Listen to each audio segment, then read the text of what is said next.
Cool, what's happening? Fucking. Here we are doing the mad dash to the finish. Oh yeah, that's right. Crazy mad dash to the finish.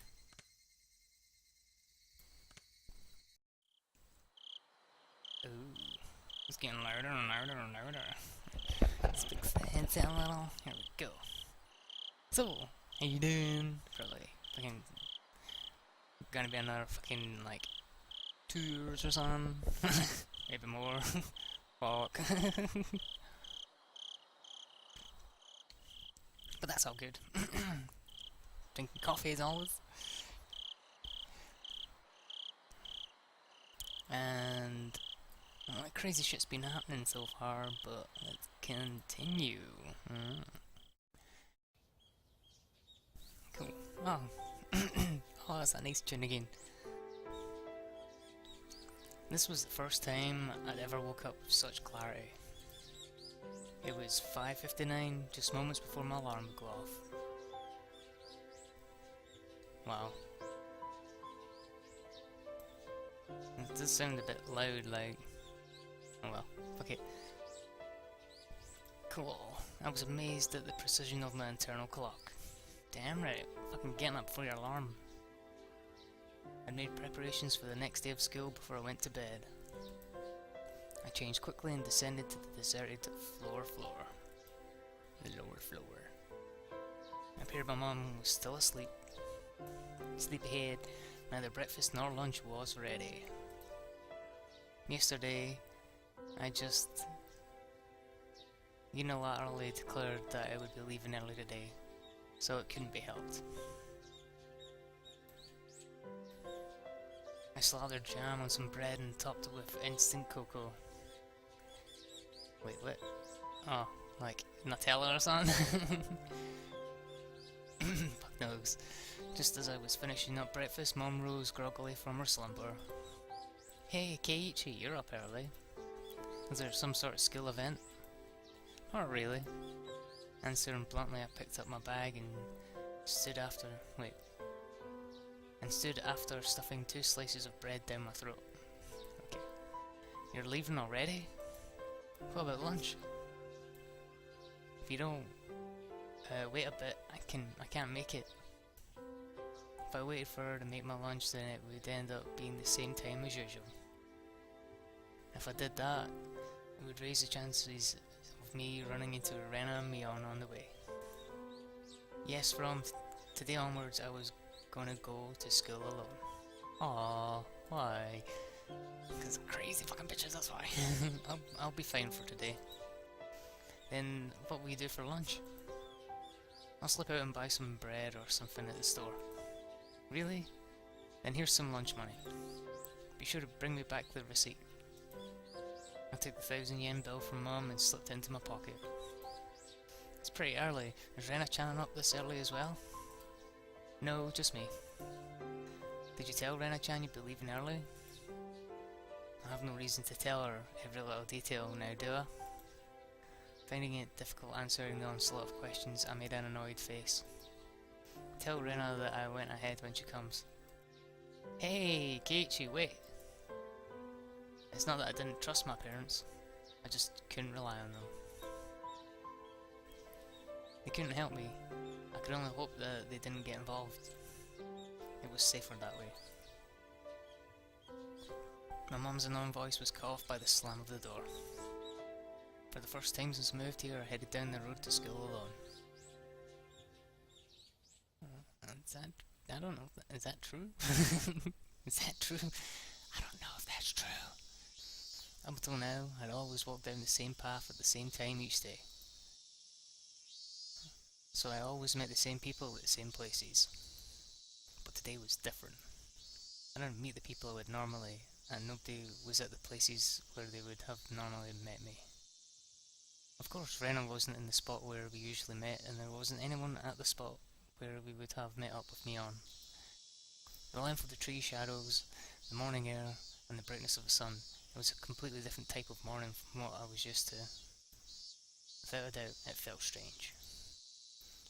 It left me with the impression that I had destroyed the illusion of Hinamizawa I had destroyed the illusion the Hinamizawa had set up for me before it had enough time to prepare for all the props needed to deceive me. My Keiichikin, you're so early today. Is everyone meeting early this morning? The person who called out to me was someone we always passed by as they were taking a walk along the edge of the fields. Their name was, I forgot. Of course, this wasn't the spot where we usually passed each other. I woke up early today, so I thought it would be a good change of pace. That's all. I threw out a random excuse. What about Rena-chan and Mion-chan? Are you by yourself today? Well, yeah. I was being asked the same type of questions my mom was asking, so I answered them in the same uninterested, vague manner.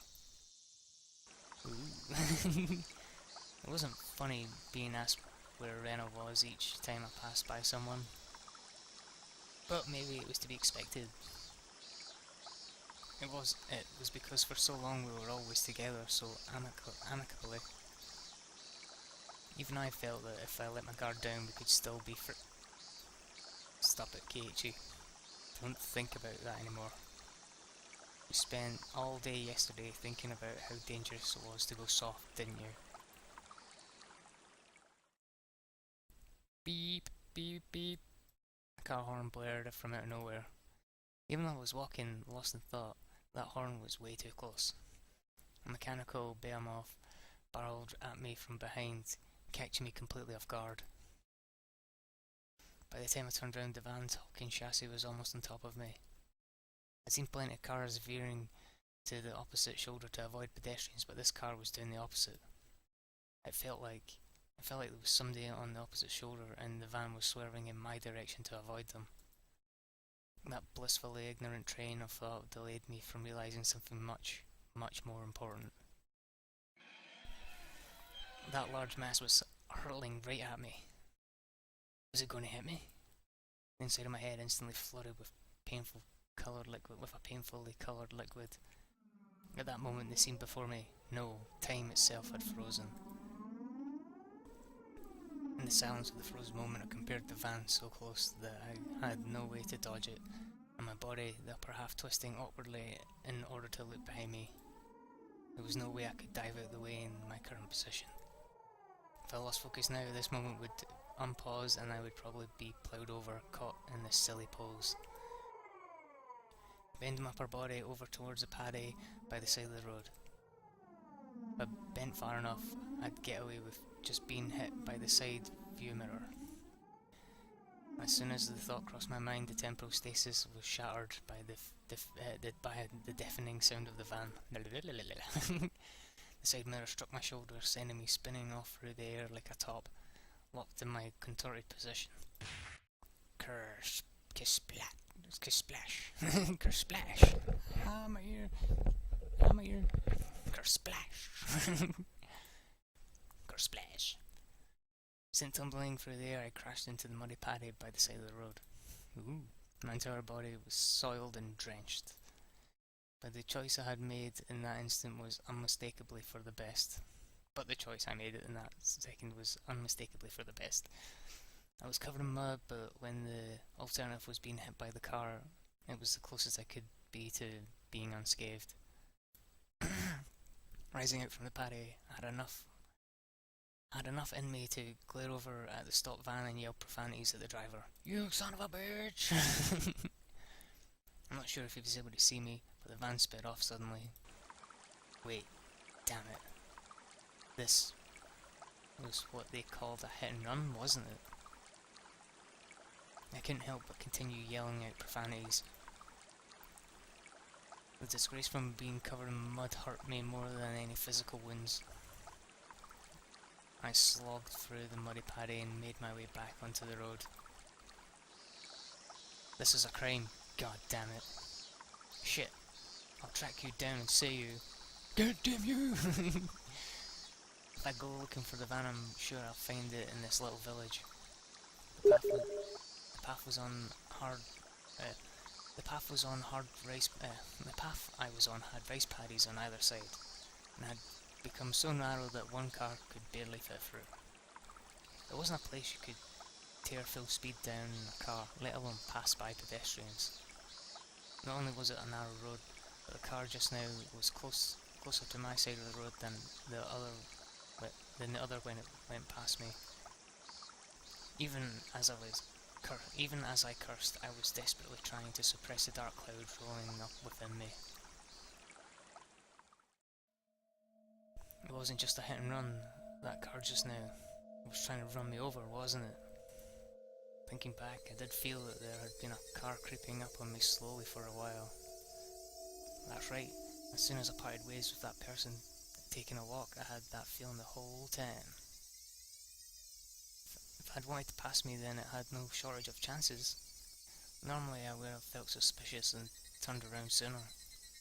But I was lost in thought and now was kicking myself for not realising it was there sooner. And then, when the path became narrow and there was no one else in sight, he floored it. If I'd hesitated for even a moment, the result would have been no laughing matter. As the adrenaline rush from nearly being run over subsided and the realization of just how terrifying the preceding events were sunk in, there was no doubt about it. That van was intentionally trying to hit me. Fuck. A cold, viscous sweat seeped from my scalp and slid down my back before dribbling off.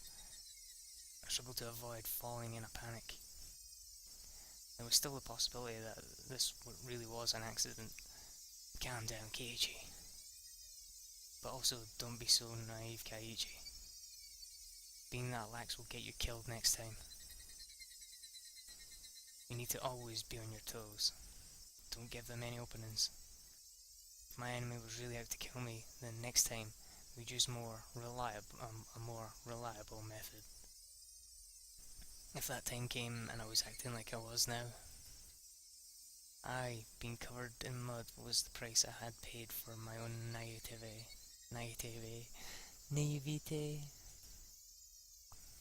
Fuck's sake, here we go, here comes out the crazy word. Covered in mud, but without injury. Not even a sprain. I guess this was what you call a silver lining. It's a silver lining because I didn't run down. Fuck you. I began walking again, this time cautiously. I wouldn't even show a hint of carelessness. I'd suspected only Rena and the others up until now. No, it was because I had suspected them that I had believed that there were no other enemies. Oyoshi-san had said so, didn't he?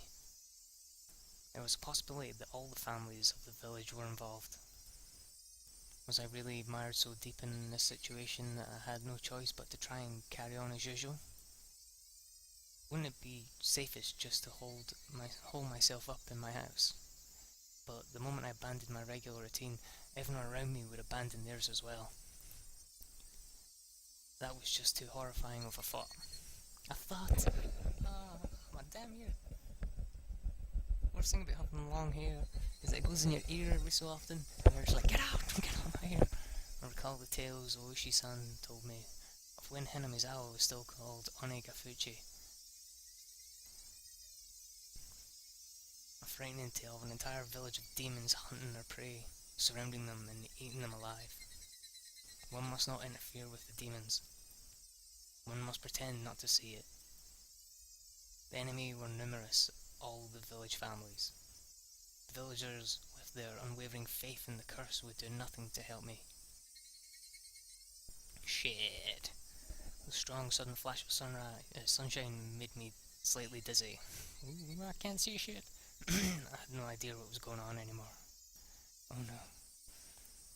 When I suspected it was the work of man, I would catch a glimpse of Oyoshiro-sama's curse. And when I suspected it was Oyoshiro-sama's curse, someone would poke their head out. What was coincidence? What was intentional? Who was my enemy? Who was just a bystander? No. What I really, truly wanted to know was, how did I end up with the proverbial bullseye painted on my back? Damn fucking right, man. Fucking cars trying you doing shit. What the fuck? If Eventually, an answer in a form I could understand will appear. I don't care when it will happen, because until then, I cannot die.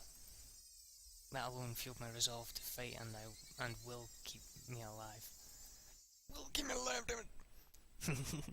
Damn right. Yeah, damn it. I remember seeing the metal bat in the gym storage shed. There was a padlock on the door barring my entry. At the very least, I wanted to get my hands on it before everyone else arrived at school. I circled around the school grounds impatiently. How to get to bed? But all I could find were things like pieces of lumber, nothing that I could bring into the classroom easily. Then, I had an epiphany. Epiphany! I should search inside the classroom. If there was something in the classroom to begin with, then there wouldn't be a problem. I could tell that everyone's indoor shoes were still in their lockers. Good thing I came early, no one else was here yet. I wondered, what could I find in the classroom? I didn't think I could find an especially effective weapon like a bat. But it couldn't be helped at this point. Until the gym storage shed was opened, I needed to find a substitute. A lingering hint of naivety whispered that there was no way I'd be attacked at school. But such soft ideas would no longer protect me. Such soft ideas would no longer protect me. To think that they were slowly making their way in parts of my life that I once had. To think that they were slowly making their way into parts of my life that I had once thought impenetrable. In the worst case, my own house might not be safe anymore. That was an incredibly frightening thought. But I believe that not considering the worst case scenario would have been even more frightening. Always, I will survive. I will survive.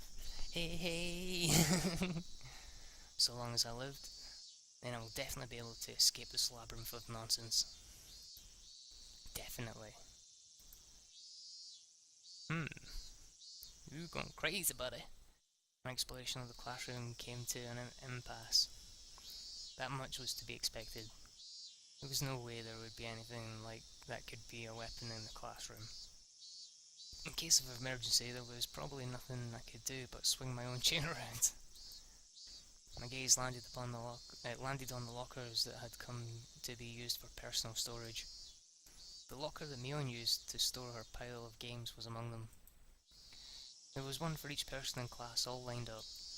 Of course, there was one for me as well. Oh yeah, there was supposed to still be a tracksuit in my locker. Seeing me covered in mud would be strange. I should go change later. But first, I needed a weapon. If one of my classmates came, it would be hard to rummage through all the lockers. I swiftly began opening the lockers one by one. They were mostly just filled with things like gym clothes, personal items, and umbrellas. An umbrella? If I couldn't find anything better, then this would have to be my weapon. I was about to give up on finding anything decent when I opened a locker that held exactly what I wanted. It was, without a doubt, a metal bat. It was well worn and pretty beaten up, but there was no doubt it was usable. In that locker that reeked of mold, there was also hung a baseball uniform. It was probably the locker of a student in a Pee-wee league or something like that. If that was the case, then I'd probably ask for it back. He'd probably ask for it back. At that time, I could hear the voices of the children scuffling their way noisily in from the hallway. Scuffling? Okay, cool, that must be a word. Amongst them, I could make out Rika-chan and Satoko. Oh shit, here they fucking come. Killers number 1 and 2. Good morning. My, you're quite early this morning, Keiichi-san. I nonchalantly hid the bat as I was holding behind my back. What is with your outfit? You're covered in mud. Yeah, I had a little incident. I'm gonna change now, so cut me some slack. With that said, I began taking off my clothes. Satoko began to blush, and just as I expected her to...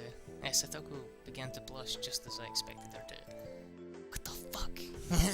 Chi-Chi. Manners, man. Changing in front of a lady? You have no tact at all. I would think that a lady staring at someone who was changing would be the one lacking in tact.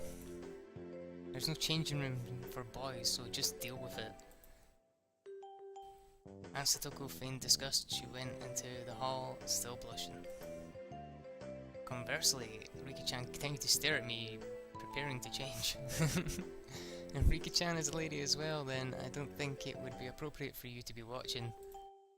I'm not a lady, so it's fine. For fuck's sake. She deliberately pouted and looked at me with upturned eyes. Then, starting now, you're a lady. If I'm a lady, then I suppose I must. What the fuck? Riki-chan appeared to be satisfied with being considered a lady, made her way to join Satoko in the hallway. Just as I breathed a sigh of relief, Riki-chan stopped suddenly and turned back towards me. Are you going to start playing baseball? Seems that Riki-chan had noticed the bat. Yeah, just, you know, I was feeling a bit out of shape, so I thought I'd just try practicing my swing. I think it's wonderful you're taking care of your health. She was talking like an old lady despite her appearance. After saying that, Riki-chan started to leave again, but stopped and looked back at me once more. Please don't lose that bat. It seemed Shorty knew I took it out of someone's locker. There was no name on the locker door. I didn't know whose bat it was, but I would be borrowing it until they complained. It wouldn't be for long, just until the gym storage shed was opened. After quickly changing into my tracksuit, After quickly changing into the tracksuit, I checked the time. I still had plenty of time before class began because I came so early. I took the bat in one hand and went out to the schoolyard. That was, of course, to practice my swing. I needed to make it known I would always have a bat on me so I could practice my swing. At some point, the sunlight had become even stronger. Disregarding my classmates as they made their way to school, I took my position in the shadow of the school building. I wasn't the academic type, and I wasn't much of an athlete either. I might get muscle pain if I just suddenly started swinging. I should at least start out with some warm-ups.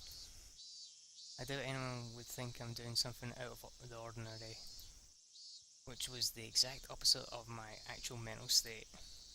I gripped the bat and swung lightly. The bat was by no means light. My weight would make it a reliable weapon when I needed it to be. Of course, I could only pray that the moment I needed to use this as a weapon would never come. Just carrying it around could deter attacks against me. At least that's what I hoped.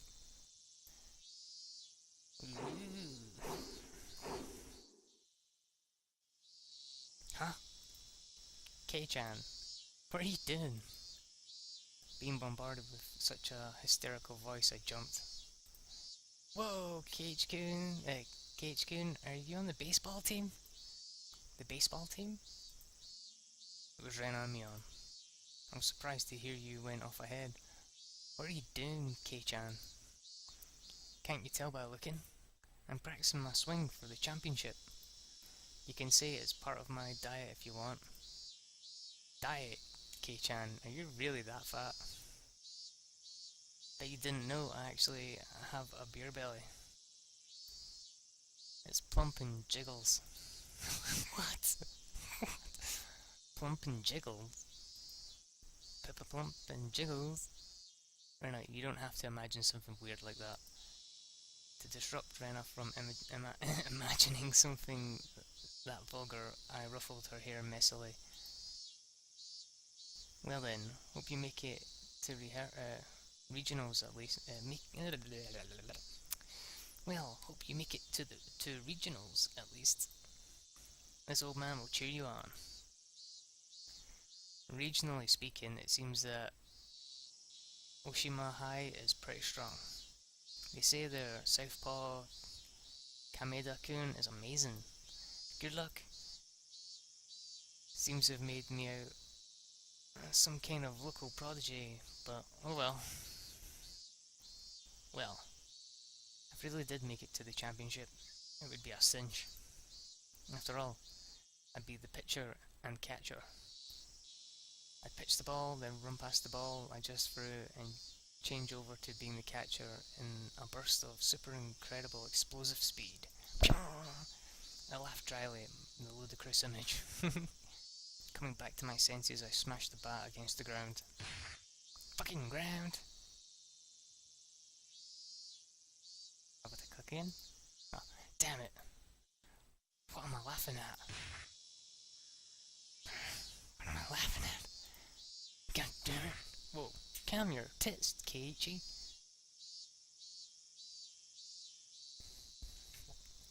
Calm your tits. What's going on? Do I need to click or? Do I need to click? Click. I pounded the ground over and over. With each impact, the reverberation traveling through the bat stung my hands. They make me smell like that. I'll. Don't allow anyone close to me. Don't trust anyone. No matter how many times I tell myself that. If they made me smell like that, I'll. I already knew quite well that there were demons dwelling in my smiling friends. But I just couldn't believe it. Did that kind of split personality really exist? Like how Rena confessed to the doctor. Were they simply being possessed by Oyashiro-sama? In other words, did a supernatural being like Oyashiro-sama really exist? And was it possessing everyone to try and kill me? Yeah, that would be wonderful. If only everyone were actually my friends all along and everything was all just Oyashiro-sama's fault. Damn Phil Cage, Marabara. Come on now. I yelled out, drawing out all the power from the pit of my stomach and raised the bat violently into the air. Stop being so soft! As I screamed out with all my might, I beat the metal bat into the ground over and over. With every impact, my weakness was being beaten down. Okay, he has finally snapped. I have finally snapped, apparently. Shit. No! Smash. Forget. Okay. Smash. Don't be soft. Click. Smash.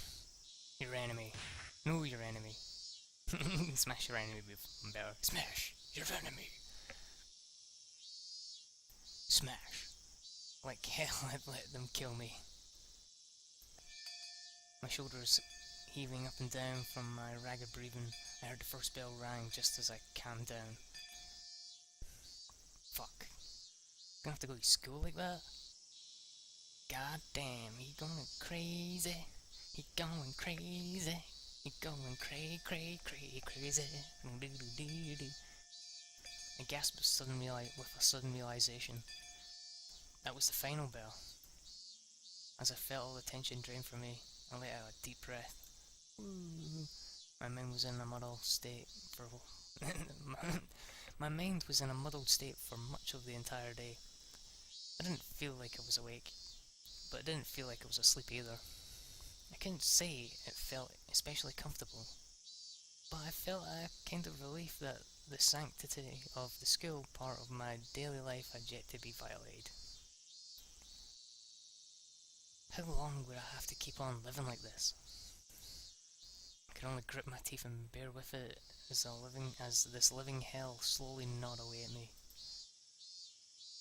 Cage-kun, come on, it's club time, club time. The sound of Rena's voice brought me back to my senses. Come on, Keiichi. Hey, Kei-chan, stop spacing out. Bring your desk, your desk. Everyone was moving their desks together as usual. That's right, it was happy fun club time, but I had no intention of taking part. I haphazardly stuffed the contents of my desk into my bag as I prepared to go home. It was a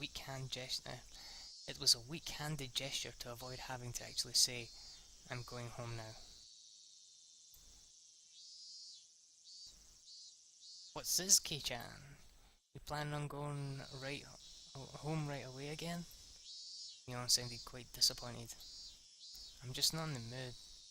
Could you just let me be for a while? The tone of the words that spilled from my mouth matched Mion's disapproving glare. It felt like the air in the room had dried out. Satoko looked like she was about to say something, but perhaps dissuaded by the mood, she swallowed her words and stayed silent. Nobody said anything. I took that to mean that I could leave if I wanted. But the collective gaze of the four of them, like the tiny pins used to mount an insect in a display, held me in place. Rena was the one who cut through the heavy mood. Keiichi-kun, you just didn't like playing with girls, I guess. She said it in such a melancholic...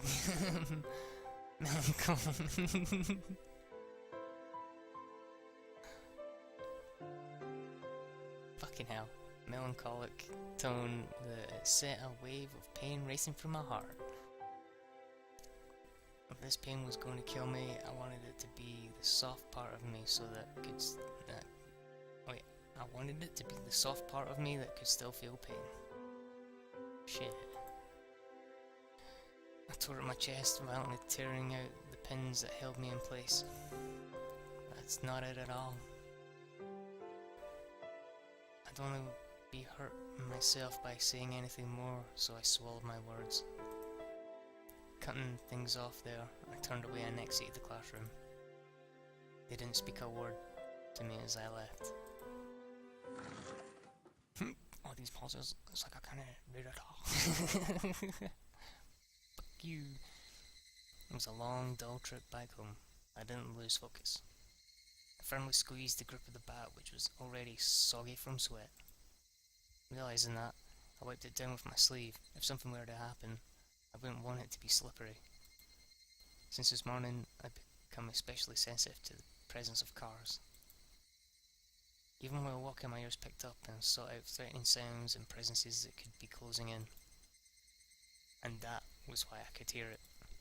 Without a doubt, there were footsteps. Those footsteps had matched up perfectly with mine for a while now. From what I could sense, it was just one person.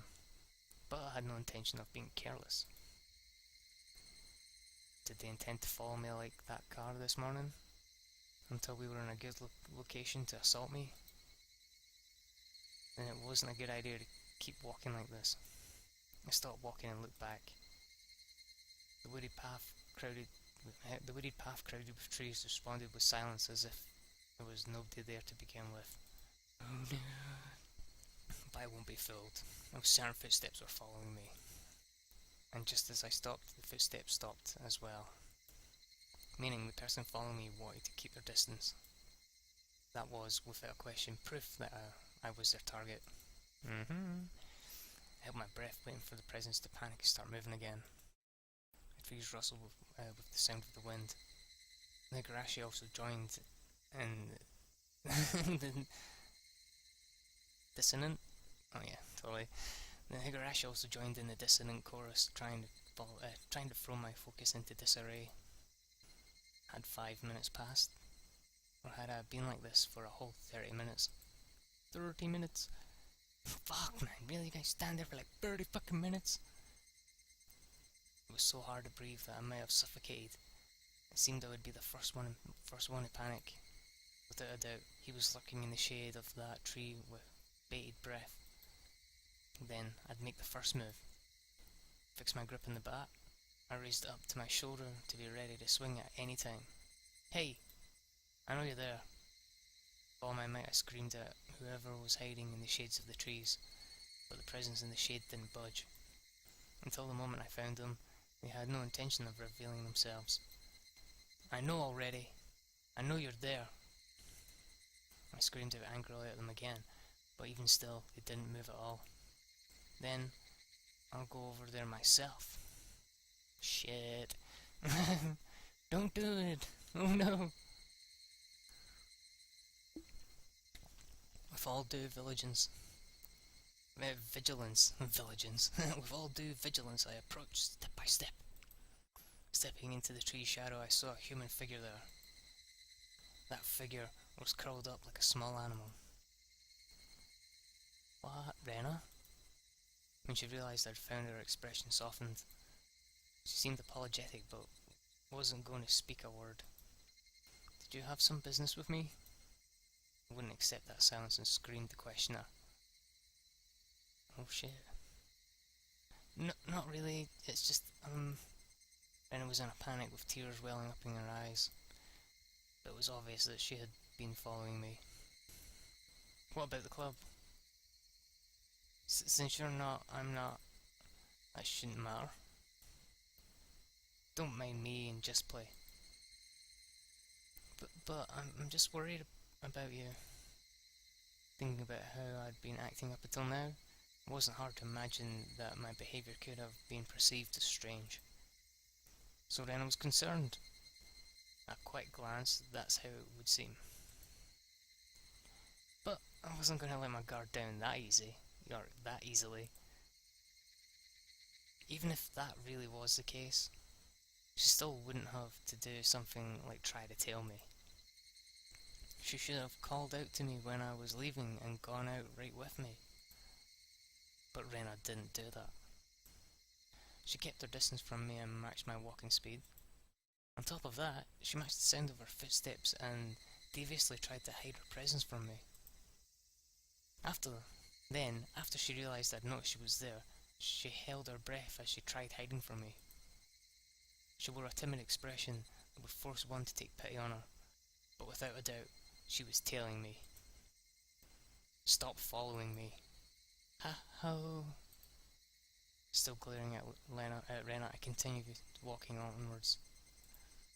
After I'd walked for a bit, she ignored my command and began walking again, so I yelled at her once more. I told you not to follow me! Eek, but my house is in the same direction. Then walk ahead of me. I'll start walking once I can't see you anymore. I moved out the way and waved my bat violently to urge her forward. I'd like to go home together with you. Making a pitiful expression, she meekly squeaked out the words in a voice that she knew would cut into my heart. That agitated me to no end. I knew it was a lie. If you wanted to go home together, then you should have called out to me. Now you're just blurting out random lies. I'm sorry. Sorry, I'm sorry. It seemed that the seething anger within me was written all over my face.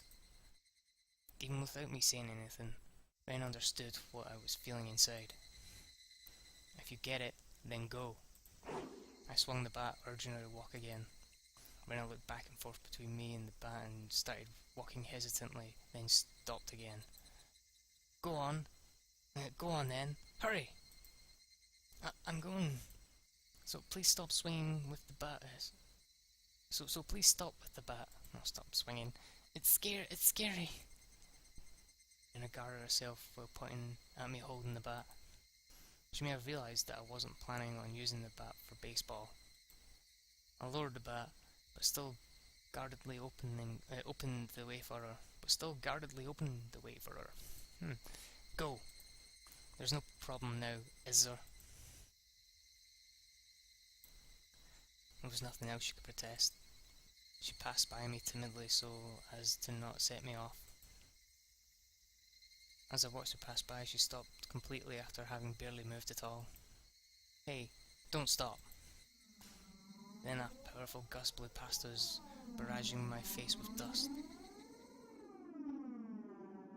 It dust got into my eyes and clouded my vision. While rubbing my eyes with my left hand, I swung blindly with the bat of my right, protecting the small opening I had presented. But Rena didn't even try to attack during that opening. Attack me? No. She hadn't budged an inch. I could tell from the sound of her flowing skirt in the wind. As her skirt settled, so did the silence. Ooh. At that moment, the voice inside of me immediately warned me of impending danger. No! I was caught by surprise. The smell of air had changed. Without me realising it, the air around me suddenly felt like a calamity was about to befall me. It was like the air had suddenly become invisible concrete, like Rena and I were locked in this space. Rena didn't move an inch. Also unable to move, I stared at her back. Oh shit, here it comes, here it comes. Rena was the first to break the silence. Instantly, she altered her stance. I felt like I had just witnessed her shift from Rena into the other person who looks like Rena. But the voice was one I knew well, which filled me with a kind of bewildering pity. Carelessly, I felt relief upon hearing that pitiful voice. Well, excuse me, but, can I ask you something? Too shy to even turn around, Rena squeezed her voice out desperately, as she trembled. What? Well, why do you have a bat, I wonder? The question Rena asked was by no means unexpected. I can carry whatever I want. I can carry whatever I want. But you have one. You didn't have one up until today. Why so sudden? It's alright if I decide to do something suddenly, isn't it? Is it strange that I have a bat? But because Keiichi, you're not the kind of person to play baseball. It's weird. I couldn't tell what kind of answer she was looking for, and I was getting tired of answering her. I just suddenly got the urge to play baseball. Is that so weird? It's weird, she answered instantly, and that annoyed me slightly. I just suddenly wanted to play baseball, and I wanted to practice my swing, so I'm carrying around a bat. What's strange about that? Strange? Weird? Definitely. Why has Keiichi-kun also... Your rambles are annoying me. Is it that strange for me to have an interest in sports? I tried to sound a bit more threatening to end the conversation. Until my suspicions about Rena were cleared, I had no obligation to answer her questions. I'm sorry. Don't get so angry. Rena still didn't turn around and spat out words of apology one after the other. Just one last thing. Tell me one last thing. I don't feel like talking anymore. Hurry up and go. I yelled loudly at her, causing her to flinch like she'd been struck. Like she had been struck. Seeing her in such a pathetic state caused my heart to ache sorely. But even though she was afraid, she stubbornly kept herself from moving. Before I was able to threaten her again, Rena asked her final question. Why is that bat the same, too? Huh? What did she mean by the bat was the same? I had no idea what she was talking about. What are you saying? I mean, why is even the bat the same? I don't understand what you mean at all. Say it clearly. Even still, Rena didn't turn around. After inhaling deeply, she screamed, I mean, why is even the bat the same as Satoshi-kun's? Satoshi being, huh? Upon hearing the name out of the blue, I became dumbfounded for a brief moment. By Satoshi, did she mean the student who transferred out last year? No, that couldn't be. Rena tried to cover up by saying he transferred, but Yoshi-san told me quite clearly he was missing. He was a student who'd sat in my seat up until last year. He was believed to have been demoned away by Oishiro-sama's curse. I didn't know the details about his disappearance. The aunt he lived with was killed the night of the Watanagashi by a drug addict, and not long after that, he suddenly vanished and was now missing. That Satoshi and I were... what? My gaze fell to the bat of my hands. Could it be Satoshi Hojo? It was a bit difficult to see, but that was what was written on the white tape at the end of the bat. I see. So this was Satoshi's bat. Satoshi's bat. Oh, this was Satoshi's bat. Since nobody was using it, I borrowed it. That's not a problem, is it? But that's not it. Lirena said that, made it seem like this bat was something that should never be touched. Like it was some sort of offering at a shrine or a memento of the deceased. I could only stand there perplexed and unable to respond, and I continued speaking without waiting for a reply. Why is it that you're doing the exact same thing Satoshi-kun did when it happened to him? When I was talking about more than just the bat belonging to Satoshi. It was the same with Satoshi-kun? Wait, it was the same with Satoshi-kun. He joined the baseball team, but he didn't really like baseball. What does that have to do with me? Satoshi-kun also suddenly started walking around with a bat one day. He joined a team, but he wasn't the type to play sports. What about it? Closed my mouth before I could say that out loud. Listen carefully, Keiichi. Rena's trying to tell us something important. Satoshi-kun also one day came to school all by himself, all of a sudden. Just like Keiichi-kun. One day he suddenly started practicing the swing, just like Keiichi-kun. Then one day he suddenly began carrying the bat around with him, just like Keiichi-kun. Then one day he suddenly what? Rena had swallowed her words. Then a sudden silence brought a hush back to the surrounding area. It was then that I could finally digest the content of the entire conversation. She was saying my chain of actions was exactly the same as Satoshi's. Well, what was the meaning of this? Up until just now, I'd forgotten all about Satoshi. I'd never even paid never paid much thought to him in the first place. Not only that, I didn't even know anything of what he'd done. My actions today should have been my own creation after all the planning I'd done, but they had been the exact same as Satoshi's. Then Satoshi, no more importantly, if both Satoshi and I acted the same, then there was a good possibility that what happened after would be the same. Rena, that day, what happened to Satoshi? Rena knew. She knew what became of Satoshi. Forget about what happened to that guy in the past. Rena knew what was going to happen to me. Answer me, Rena. Satoshi, what happened to him? With that, I grabbed Rena's shoulder violently and forcibly turned her around to face me. As I faced her, I felt a jolt travel through my entire body. Oh no, the eyes again! I told you, Keiichi-kun. It was the person I didn't know. At least, it definitely wasn't Ren or Ryugu. It definitely wasn't the Ren or Ryugu I'd been talking to up until now. The voice just didn't have a trace of trembling or emotion that I had had before. The amount of regret I felt for turning her around so carelessly was unsurpassed. That gaze that pierced like a cold needle, the smile on her face that invoked an image of having been carved out by a knife. Chills went down my spine. My mind froze under a layer of rime. Or rim. How we said.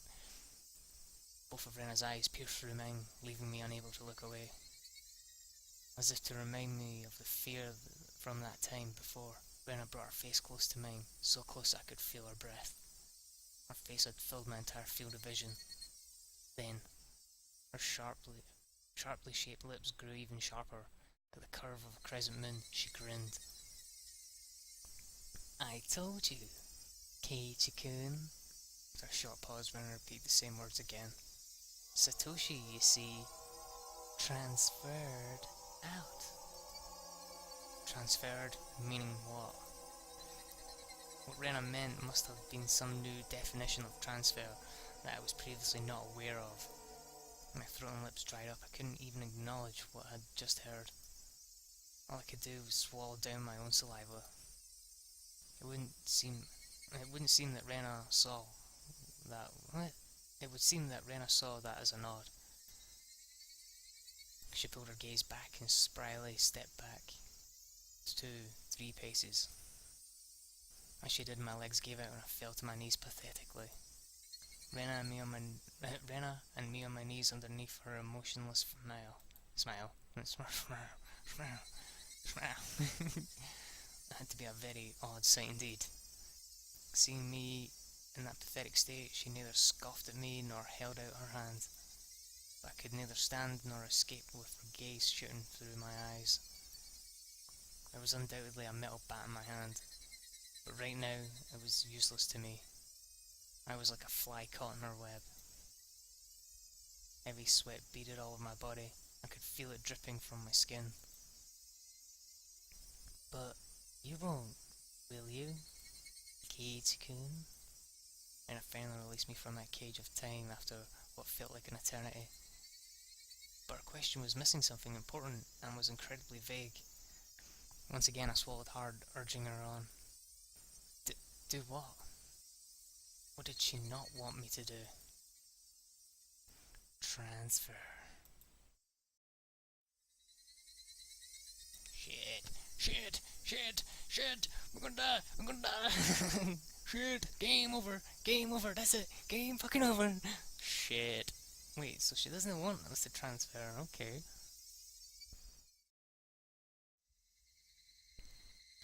Satoshi and I had what? All my well-planned actions throughout the day turned out to have been nothing more than a reenactment of what Satoshi had done.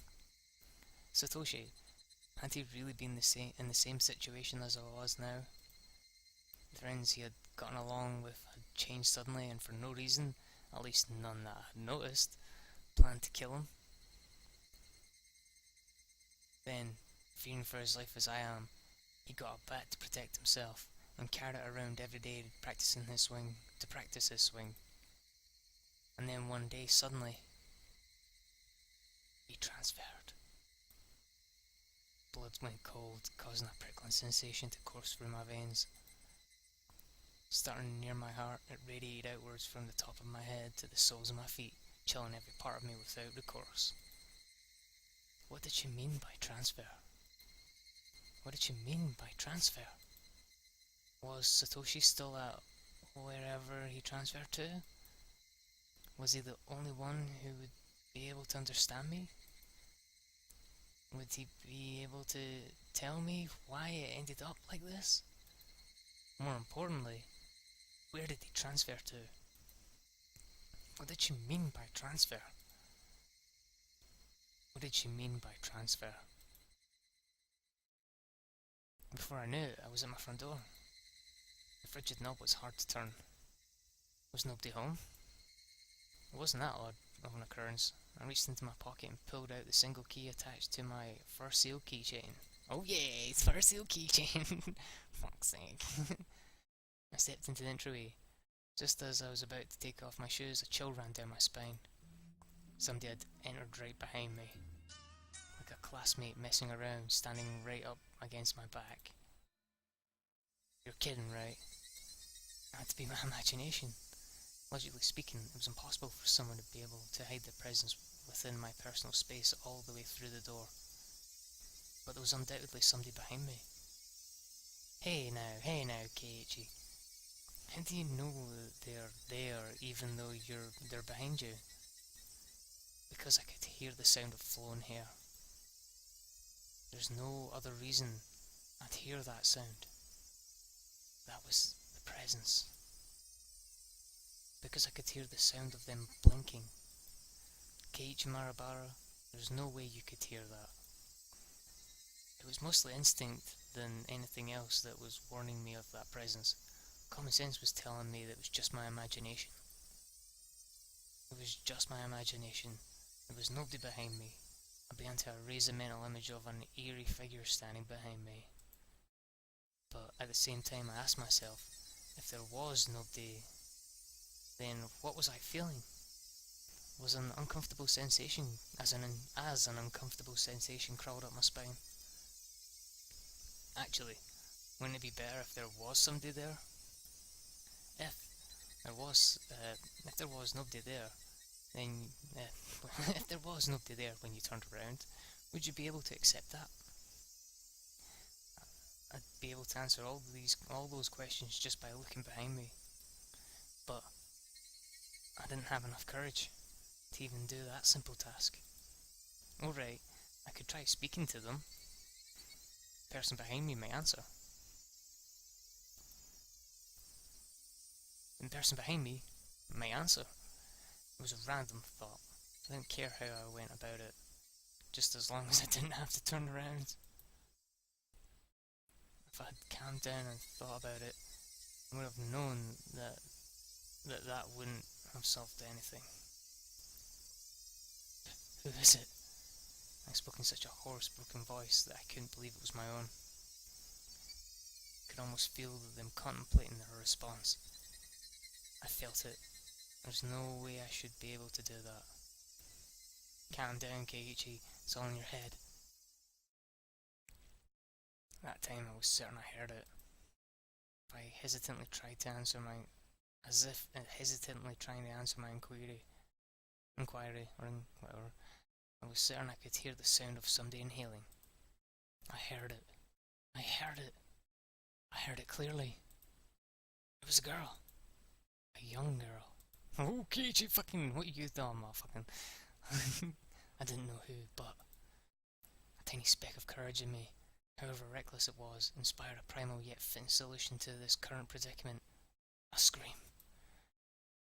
All the force of my body released from my lungs and throughout my throat, ceasing all thought processes in my head.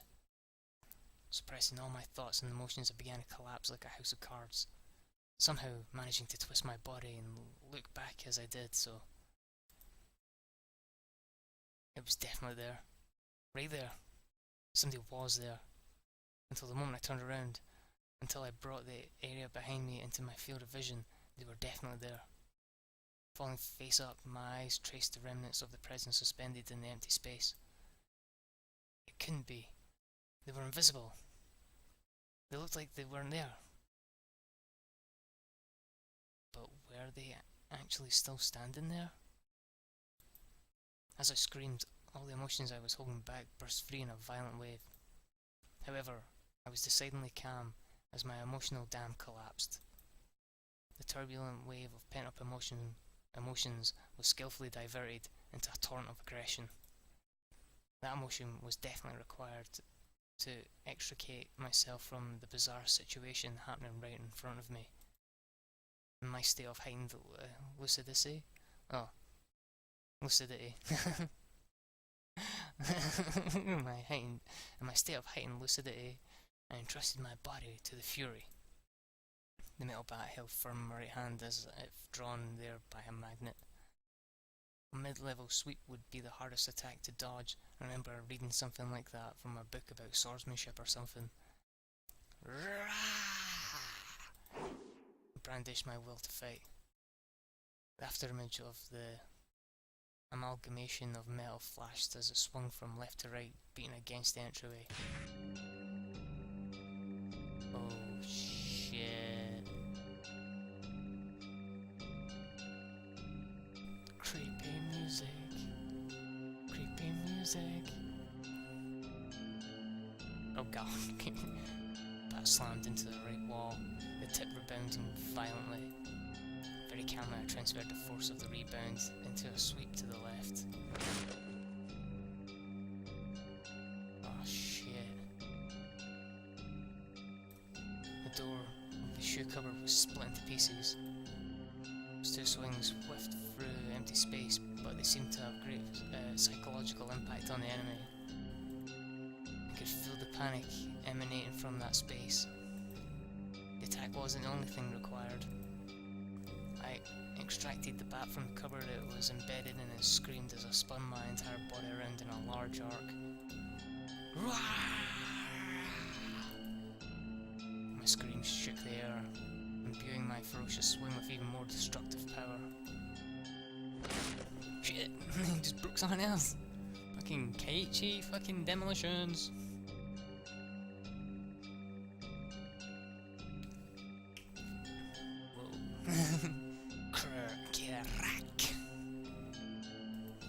Without mercy or restraint, my violent strike with certain fatal force behind it. Shot at the top of the cupboard.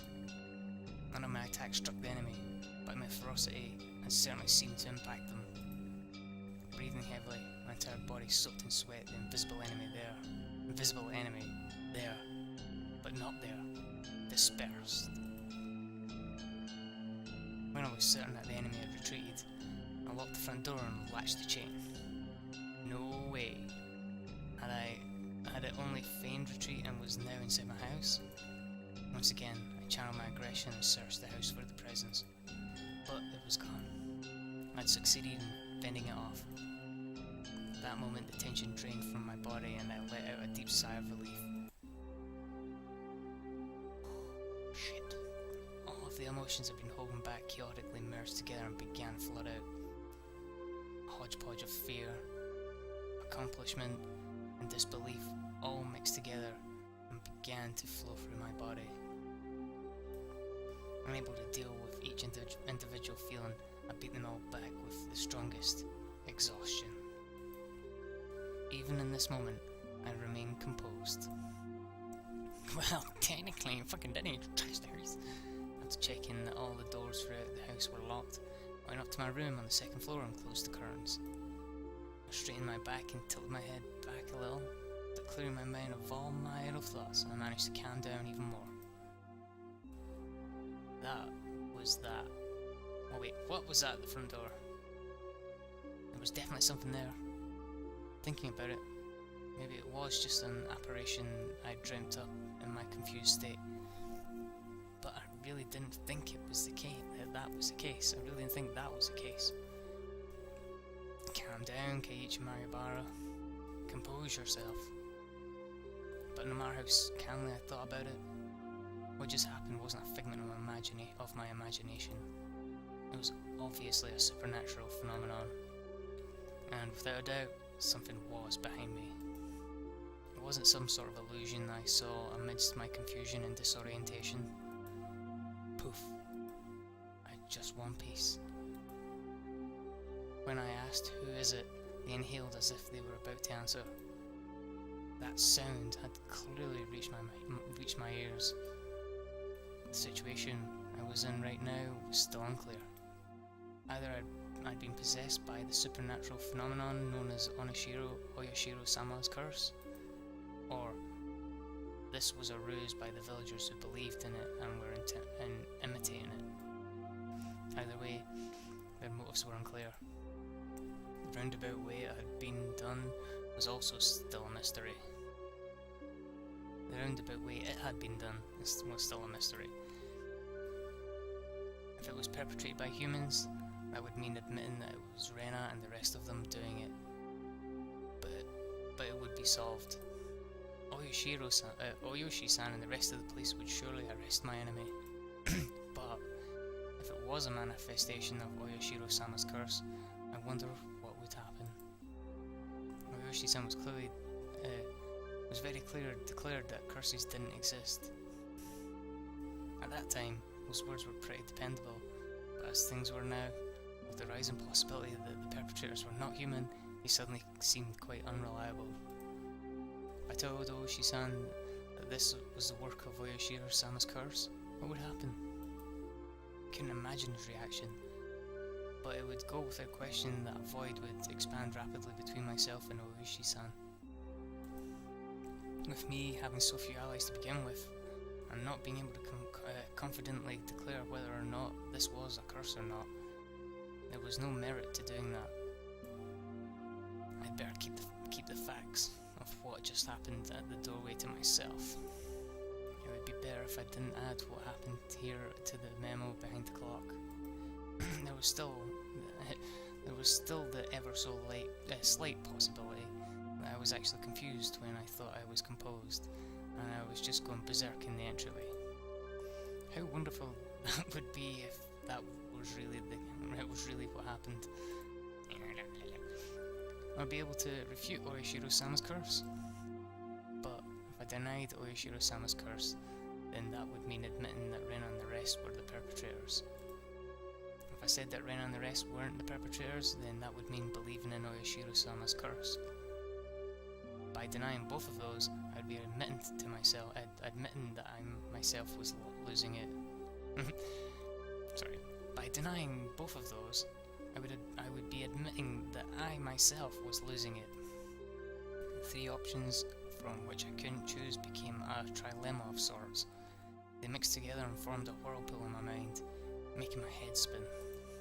Once again, I straightened myself and leaned my head back slightly to cool myself down. Calm down, Keiichi. Accept what has actually happened as reality. Stop thinking of anything more than that. But I couldn't help but think of it. How wonderful it would be if it turned out I was delirious and everything up until now was a figment of my imagination. Oyashiro-sama's curse wouldn't exist, and I would still be the bestest buddies with Rena and the rest. I would have to be crazy. That was the first time in my life I'd ever wished for something such as that. Oh shit. It's getting fucked up, like, it's getting fucked up. Oh no.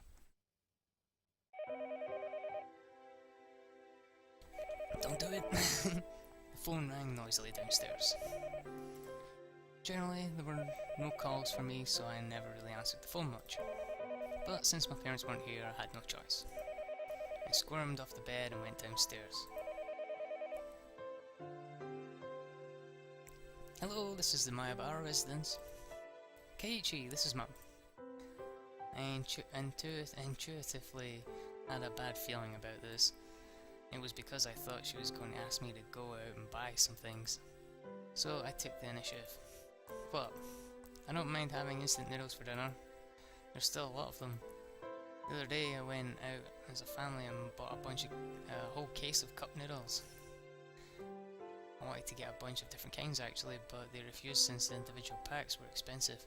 So instead, I got a whole case of mega-sized pork bone and ginger-flavoured ones mega-sized pork bone and ginger-flavoured ones I liked. But my parents don't like strong flavours and didn't touch any of them, so the cupboards were still full of them. So you see, there really isn't any need to go shopping, right? Keiichi, I'm not asking you to go shopping.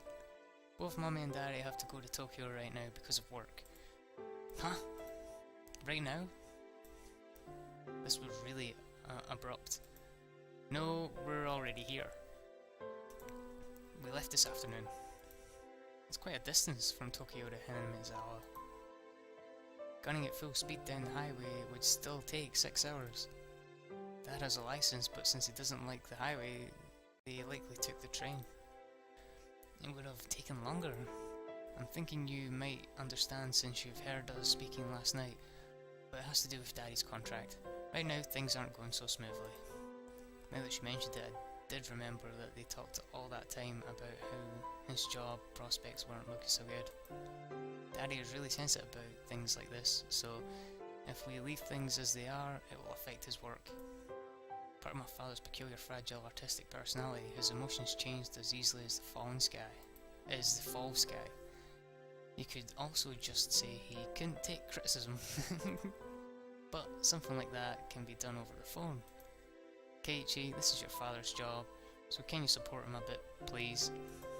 Anyway, it's just faster to talk about it in person, so there wouldn't be any misunderstandings. As their son, there was nothing more I could say once he started talking about work. So we'll be back tomorrow night. Keiichi, will you be fine on your own? It's not like I'll die or anything. Keiichi, you shouldn't speak so lightly of dying. If there's something troubling you, just talk to us. I believe Mommy will be able to help out. Yesterday, I did bring up if I died rather abruptly, I suppose, and they were a little worried. But really, I was more depressed by the fact that nothing would be solved by telling them. But I didn't plan on dying. At least not while I still knew nothing. I would never allow it. I won't die. I won't. I'll survive even if I have to gnaw my leg off. Yeah. See you then. Tomorrow morning, make sure to wake up and eat your breakfast. And don't forget to take a bath and brush your teeth. Yeah, see you. Fucking hell. Call ended like that. Sometimes my parents went off to Tokyo for business meetings, but Tokyo was far away. They normally did things by phone. The times they did go were normally planned out in advance. It never happened this suddenly. I couldn't say that those circumstances didn't feel strange, or rather unnatural. Anyway, I only needed to recognise the reality of the situation. That tonight I was the only one in the house. That when my parents came back from work, I'd be gone, missing, vanished. Looking back on the series of events of the previous 5 years involving Oyashiro-sama's curse, it wouldn't seem that strange at all. Come to think of it, it was getting pretty late.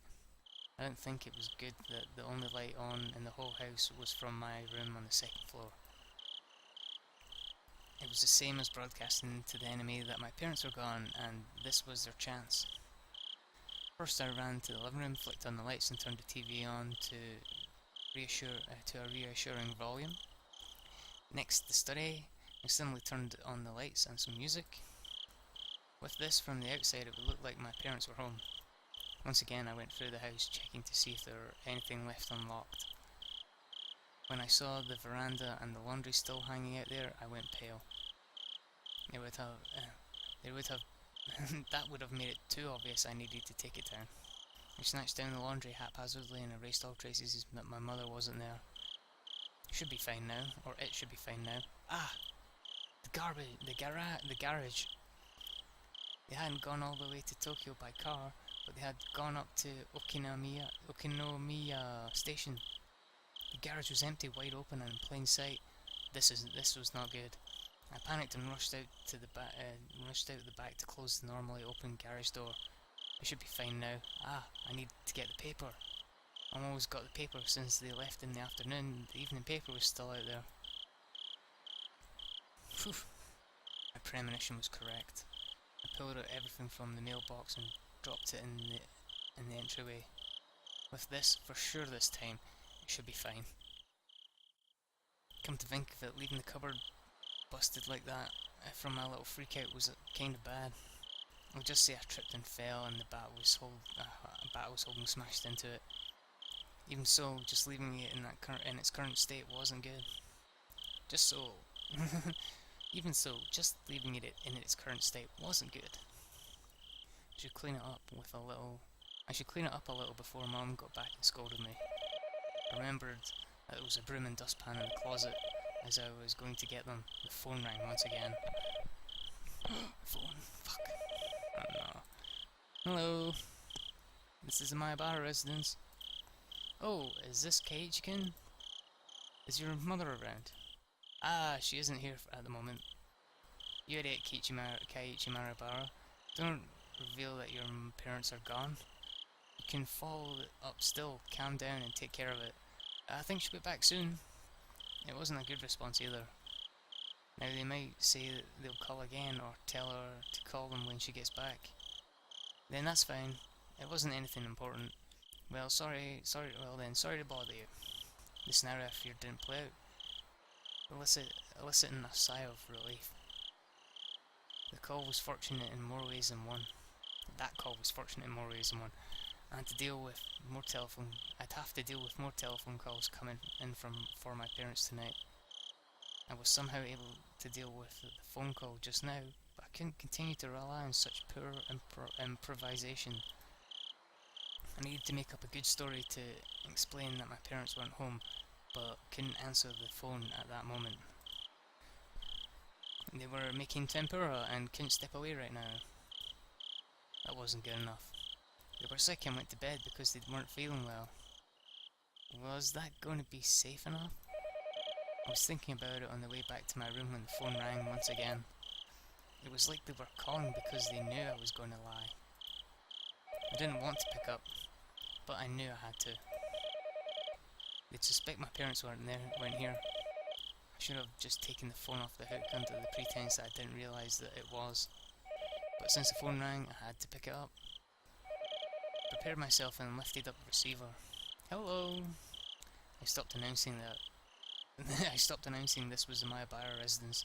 I had no reason to be kind to someone I didn't know the identity of. But unlike my uncouth voice, the person on the other side sounded goofy and light-hearted. Hello, my apologies for calling so late. This is Oyoshi from Okonomiya bookstore. Oyoshi-san. Is that you, Mayabara-san? Good evening to you. Good to hear you're doing well. Wait, just a moment please. I grabbed the portable handset and rushed up to my room with it. It was the same no matter where I was since there was no one else home. But I wanted to be in a spot that just felt a bit safer when speaking on the phone to Oshi-san. Sorry for the wait. How are things? Anything changed since then? Silence then. What was that exactly? Since then, what was that exactly? There was something about the brazen way he talked that rubbed me the wrong way. The last time I spoke with Oshi-san was 2 days ago. The day I stayed home from school, I met Oshi-san and on the way back from the hospital, and we headed into town for lunch and had a talk. Then after that, Ren and Mion came to check up on me. Whenever I spoke to Oshi-san, they always knew about it. It was like that since the first time I met him. Today's phone call may well be found out by them as well. Hello? Can you hear me, Mayabara-san? Huh? Ah, sorry. What did you say? I asked if anything's changed since last time. There wasn't an answer, so I got a bit worried. Not really. The words stopped in my throat. There was a ton of stuff to hand. All of it baffling. What should I talk about? I didn't understand any of it, but I should try asking. If I didn't ask now, I may never have another chance. This night when my parents weren't home, I had no guarantees. I had no guarantees. I would make it through the night safely after all. Well, Oyoshi-san, it seems that someone is after me. Really? It could just be a coincidence, but that day I missed school when I was sick. The two of them came to check up on me. Which two? Rena and Mion. They started asking about how I had lunch with you. They started asking about how I had lunch with you. What next? They left me some mochi when they came to visit, but there was a needle inside. Fortunately, I somehow didn't swallow it. I wonder, could that have just been a threat? About the needle. It was just one of those common sewn needles you see all the time. There was a hole to thread string through. Not that, Mayabara-san, the needle itself. That's evidence. It could be used as proof that they trained you. Where is that needle? That's right. I dropped the receiver and rushed downstairs. When I tossed the mochi, I had overlooked it I had overlooked it out of terror. But that needle was a valuable piece of evidence. I had certainly thrown the mochi and needle at the wall together. If it was there, then it would be on the living room wall. My prudent mother had cleaned that living room wall. There was not a trace of mochi left on it. Could it be that it dropped in the gap between the wall and the carpet? I frantically searched by running my palm along the carpet, but nothing turned up. I tried moving around the sofa and desk, pulling up the carpet, then flapping it around, but I couldn't find the needle. Did my mum clean up everything without noticing it? It was just 2 days ago. I don't know what day they collected the burnable trash, but it may still be in the trash bin in the kitchen. I rushed into the kitchen, opened the lid of the pail, and poured out the contents. But even at a glance, I could tell that it would be incredibly difficult to find a needle in this pile of trash. It was like it was looking for a needle in a trash stack. I know. I tried running my hand through it. It was a bit gross, but I was looking for a needle. If I felt a small prick, then I would be able to find it. It was a pretty tactless method, but it was the quickest. I held my breath and started striking the pile of trash with my hand. Phil flew about, and there was nothing more disgusting than this, but it was not the time to be concerned about such details. I continued on for a while, but nothing turned up. I wanted to search more thoroughly, but I was still on the phone. I shouldn't keep Oishi-san waiting for too long. Later, when Mum got back, I'd have to ask her if there was a needle. I hastily began scribbling on the notepad affixed to the refrigerator with a magnet. Was there a needle? I scrawled the words with a red pen. Then I dashed back up the stairs when I had been keeping Oishi-san waiting for far too long. Hello? How did it go? I couldn't find it. I was really overwhelmed back then, and I see it would be great if you could find it. Keep it safe. That's right, the needle wasn't the only incident. I had to tell him about this morning with the hit and run. Also, Oishi-san, that isn't all. Actually, this morning, that van was definitely aiming for me. I could see that without question due to the circumstances at the time. Did you see the license plate?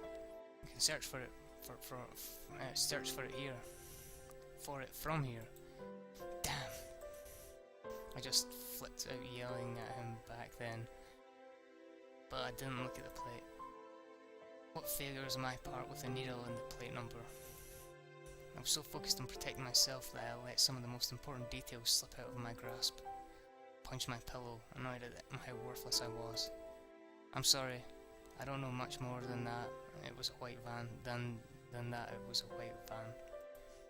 Nothing to fret about, Mayabara-san. Anyone would be shaken up after being hit.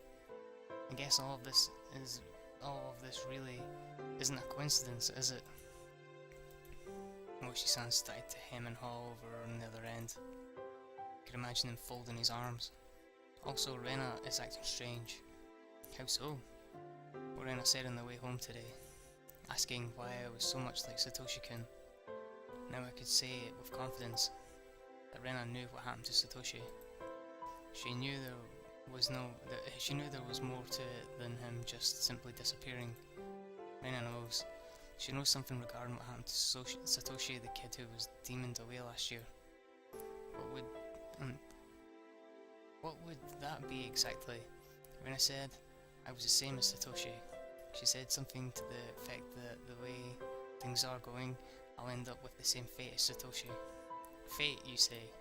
Exactly what kind of fate did she say would befall you? Transferring out, she said. Transferring out? Rena said Satoshi transferred out. So given how things are going with me, I'll transfer out too. Oishi-san let out a stern sigh and then grumbled loudly. Mayabara-san, that was probably some sort of threat, or maybe some type of warning. I thought so too. At that point I started to think, would it be prudent to sum up everything that had happened up until now as the machinations of some human perpetrator? Other than the theory of it being Rena and the others, I was left with Oishiro-sama's curse actually existing as the only other explanation. Of course, I couldn't tell that to Oishi-san. Except Rena's strange behaviour could be proof of either scenarios. Whether it was Oishiro-sama's curse being real or everything being part of a conspiracy committed by all of the villagers, Rena was involved. Rena had to know something. Rena was suspicious. What exactly was Rena? I couldn't help but think she was somehow involved with the prior string of mysterious deaths. I seem to recall that Oishi-san had admitted that he had dug into Rena's past a little. He was probably just downplaying it when he said, a little. Meaning he had actually dug pretty deep, most likely. I wanted to hear about Rena. I wanted to know what happened at our previous school, among other things that were still unknown to me. If Rena was somebody I should suspect, no, not that. I wanted to know the truth. Tonight I was alone in this huge house. Even though I said I couldn't count on them, I had lost the security feeling I had just by my parents being around. It wasn't like this house was some sort of fortress or castle. It was if a malicious person decided to use brute force, they'd easily gain entry. There was no other residence close to the Mayabara residencies closer to the Mayabara residence. And in there, no one would be able to hear anything, no matter how loud it was. I had never felt such a resentment towards my father's artistic temperament and the fact that he had this house built in such a remote location as I did right now. I wonder if I would still be here by tomorrow morning. So I had to ask, wait, was that the door? I heard ding dong right now, because I had no idea when the next chance would come. Oishi-san, I have something I wanted to ask about. Please don't keep anything from me. Sure, ask away. Even though he was so far away on the other end of the line, this was the most reliable he had ever felt. This is the most reliable he had ever felt. I wanted to ask about Rena. What happened at our previous school? Actually, regarding Rena's. Oh. Damn it, I noticed a sound that had been going for a while now.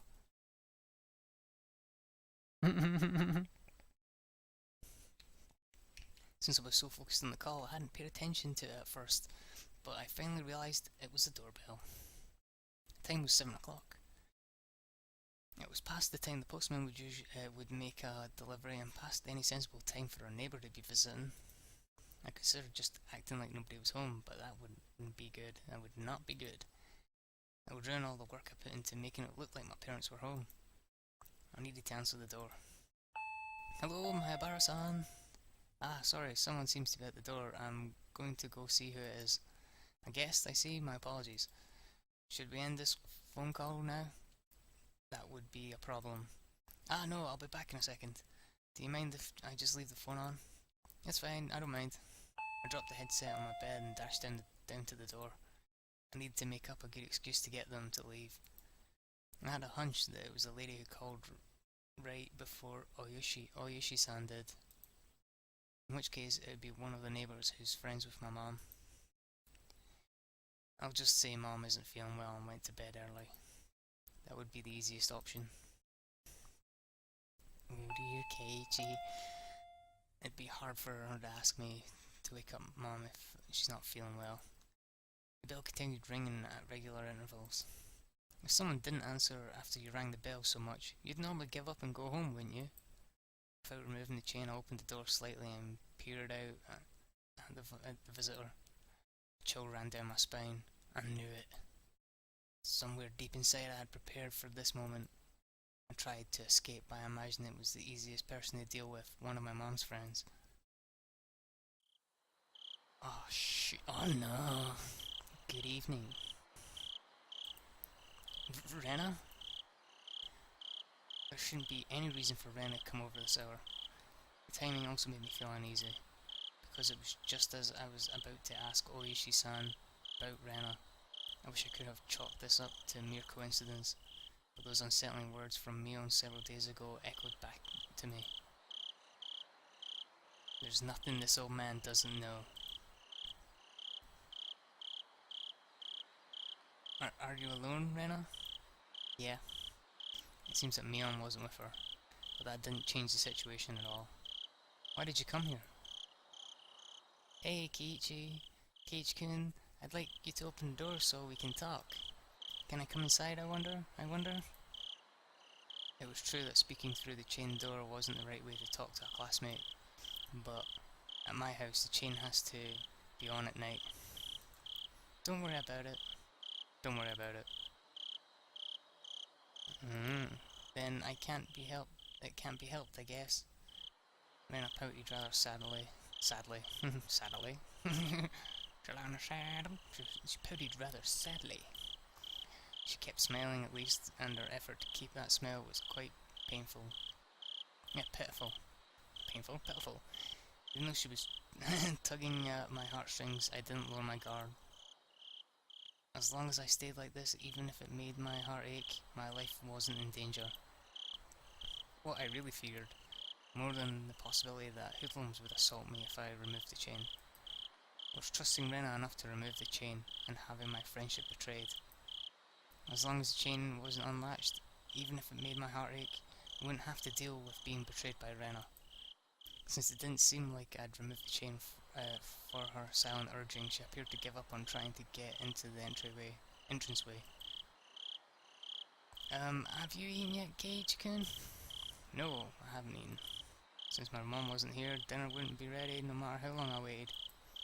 I laid down when I got home and woke up by the phone and didn't have a chance to eat since I used up all that time talking. I was going to have cup noodles in any case. I could just eat one whenever I wanted to. No, not yet. What about it? Hey, then good! Look here! I brought a bunch of dishes. Then I held out a stack of boxes wrapped in a cloth. If I could use your kitchen, then I can heat up the miso soup and other stuff. It's fine, you don't need to do that.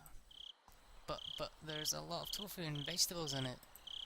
Does Keiichi-kun not like that type of stuff, I wonder? There's no way I wouldn't like that. I love miso. I love miso soup with lots of ingredients. White radish, carrots, burdock root, and potatoes. Dense and fibrous root vegetables. Yeah, that miso soup looks incredible. I also brought rice, so if you microwave it, you can eat it really quickly. Without a doubt, rice needs miso soup. Stuffing rice down your gullet, sipping miso soup in between ravenous bites. Oh yes, how wonderful it is to be born Japanese. Also, I made more pickles. I made sansai pickles this time. Before I'd moved here to Hinamizawa, I scoffed at mountain vegetables called sansai. But I was captivated by their charm the first time I tried them. Such a deep yet light flavour. The vegetables from the supermarket were tasteless and bland compared to these. You had described them, then they were the vegetables for the uninitiated. To become an expert such as myself, you first had to partake of sansai. It was common knowledge around here that the Ryugu's family's traditional pickles were wonderfully delicious. No matter what kind of pickles they were. They'd go so well with that fluffy white rice. And so, but wait, there's more. So delicious. It just seemed so delicious.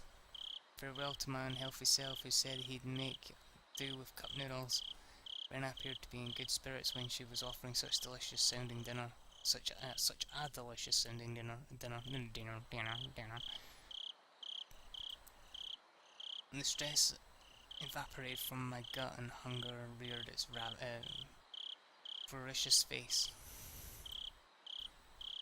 At the same time, my wariness of Rena suddenly dwindled. Rena did say she was alone. It shouldn't be a problem letting her inside, though the possibility that it was laced with poison still hadn't been ruled out. At that moment, a cold chill ran down my spine once again. I couldn't understand why a sensation had occurred just then, but the voice inside me was sounding the alarm. This happy Rena speaking of this charming dinner was dependent on one premise. And that premise was that tonight dinner hadn't been made at my house, meaning it was under the assumption that my mom, who should be making it, wasn't here. At any normal house, 7 o'clock would be around the middle of dinner time. If my mom were here, we'd be eating dinner around this time as well. The fact that she'd brought over all the things of a meal at this time was inherently strange. Unless she knew. Rena. Did she? Did she know that my parents weren't home? But there was also a chance that this was a bluff. I had turned on the lights and a bunch of other stuff to make it seem like my parents were here. There was a chance that Rena was unsure if my parents were home. But I had to wonder. The laundry, the garbage, the evening paper, or the garage, the evening paper, there were plenty of signs of them being hastily tidied up. It was hard to say that Rena didn't have a chance to determine if my parents were here or not, but there was no reason for me to confess that right now. I should try holding on to the fact as long as I could. First of all, the chain was still latched. As long as I didn't take it off, Rena wouldn't be able to do anything to me. Just calm down, Gage Marabara. Calm down. I'm quite grateful, but dinner will be ready pretty soon. Huh? Is that so? Is that so? I know you went through all the effort and everything, but, well, unable to think of a good way to refuse my words trailed off weakly. But some of this could work as side dishes, I think. I'm sorry, we have more than enough already. My mom always makes quite a few sides. So... Huh? You have side dishes? With a smile that bordered on a cringe, I dodged her questions apologetically. But the feeling I tried to ignore began creeping up my back again. I spoke as if my mom was sitting dinner right now. It didn't mesh well with what Rena was saying, Rena was talking as if she was aware of some obvious fact, and that I was aware of it as well. So, Cage can cook. What did you make, I wonder? No, well, it's not that Rena had assumed out of nowhere that I had made the dishes. No, not so much that I'd made them, but rather that my mom hadn't. Did you really make them? The side dishes? Did you, Cage-kun? It wasn't me who made them. My mom did. No, she's making them. Right now. So you see, I'm sorry, but I can't eat what you brought. Rena fell silent at that moment. At that moment, I felt that the light had suddenly disappeared from her eyes. How about I try guessing what Cage-kun's dinner will be? It doesn't matter what you're going to eat. It doesn't matter what I'm going to eat. Let's see. The conversation might appear natural at first glance, but Rena was firmly in control. I felt like I was being interrogated. Your dinner, I wonder, is it something that can be made with just hot water? Hey now, stop with the insults. I can't believe you belittle my mom's extravagant dinner like that. Tickets sold out, full capacity already, it's that amazing. I tried my best to put on a strong front, but I couldn't grip my teeth quite right. So instead I looked like someone who was borderline hysterical. But Rena showed no reaction whatsoever, even to that silliness. Cage-kun, did your mother really leave you dinner? No, you see, she didn't leave me dinner, she's making it right now. It's almost time for dinner. Rena had taken the assertion of mine that my mother was home and making dinner right now, and was completely ignoring it. I could tell that the more I panicked, the colder Rena became. Hey, Keiichi-kun. And at that moment, an uncomfortable chill creeped in from the gap in the doorway. Is your mom home? I wonder. I couldn't keep up the charade anymore. Fuck. Welcome anymore, Rena. She knew full well that my parents weren't home. But I'd come too far to admit that now. Anyway, my parents were here and they were having dinner soon, and that was the situation I had concocted. So I answered. I told her she was here. She's here, of course. I could feel the humidity drying out. I could feel the humidity drying out from the surrounding air. Rena's eyes were becoming even more frigid, piercing me with their gelid glare. Or gelid glare? Why? Oh shit, her eyes again. Huh? What do you mean? I tried acting casual, but that facade was torn off me the instant I looked into Rena's eyes. That look informed me of Rena's response faster than she could open her mouth. Why have you been lying to me? Why have you been lying to me? I wonder. I'm not lying. That's a lie, isn't it? It's not a lie. Lies! Whoa. Basically, really scary when she does that. Rena's outburst sent a jolt surging through my body. Rena and I were still separate. We're still separated by what few inches that's slightly ajar. Wait, what? Rena and I were still separated by what few inches that slightly ajar but still chained door could afford. But despite that, I was still being cornered. My house, which I considered a safe haven until now, had become more like a dark alleyway where I no longer could had become more like a dark alleyway where no one could save me, Shall I guess your dinner, Keiji-kun? Let's see. I knew now that Ren had already known what my parents would not be here tonight, and damn it, I knew now that Rena had already known that my parents would not be here tonight. But it was still so strange that I had come to this. It's still so strange that I had come to this. Even if she somehow knew that my parents weren't home, there was no way she could be able to guess what I'd be eating tonight. Rena said she'd guess. How could she guess it? How could she know it was instant cup noodles? That's right, isn't it? That I was going to eat. Wait, the cooking repertoire of the man who couldn't do housework is probably nothing but cup noodles. After all, look at this statistically. It was the most probable answer. That didn't mean she was guessing. I don't think you'll be full with just cup noodles. I think having rice and stuff will definitely hit the spot. Calm down, Keiichi Maribara. This was just coincidence. I mean, I was just reading certain tales of mine. So the fact that she was inferring that I was thinking of... So the fact that she was inferring what I was thinking alarmed me. But it wasn't as if she was actually reading my mind. If it was being read, then she was a demon. No, not a demon. Things like that. They couldn't possibly exist. Do you like them? Do you mean noodles? No. Okay, what's that?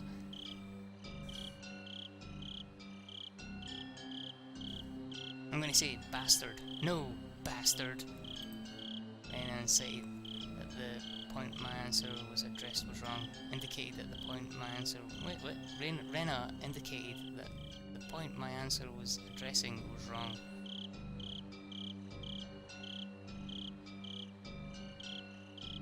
Could be asshole.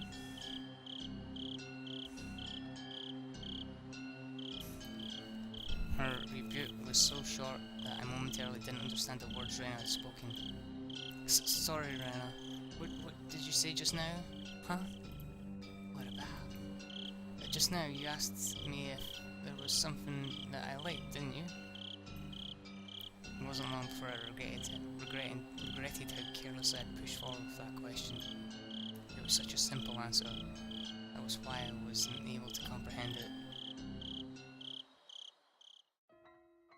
Pork bone and ginger flavor. I wonder how I appeared at the moment my mind went completely blank until the moment I was able to recover. As my field of view began to distort, slowly swirling in a counterclockwise direction, I lost all sense of balance. Why do you know that? Didn't even deny it. That was the type of frenzied state I was in. How could Rena know even this? Not even caring as I mashed my head against the door, I fixated my gaze on Rena. She didn't even flinch when she saw me do that. I certainly didn't buy them. I bought a bunch of them. I bought a bunch at once. I bought a whole case. How could you know that? Why, I wonder. Quite strange, isn't it? Isn't it? Could you dodge the question at a time like this? And how could you dodge the question at a time like this? The chain and doors suddenly were no longer protecting me. How do you know? What? Why do you know? Answer me! Bought them at the 7th Mart, didn't you? A shiver ran up my spine. Tried covering it up with an angry facade. Like I said, why do you know that? I was behind you, following you the whole time. What are you saying? I couldn't understand why she was saying she'd been following me all this time. That's because Rena was right behind Cage's back, Cagekin's back, the whole time.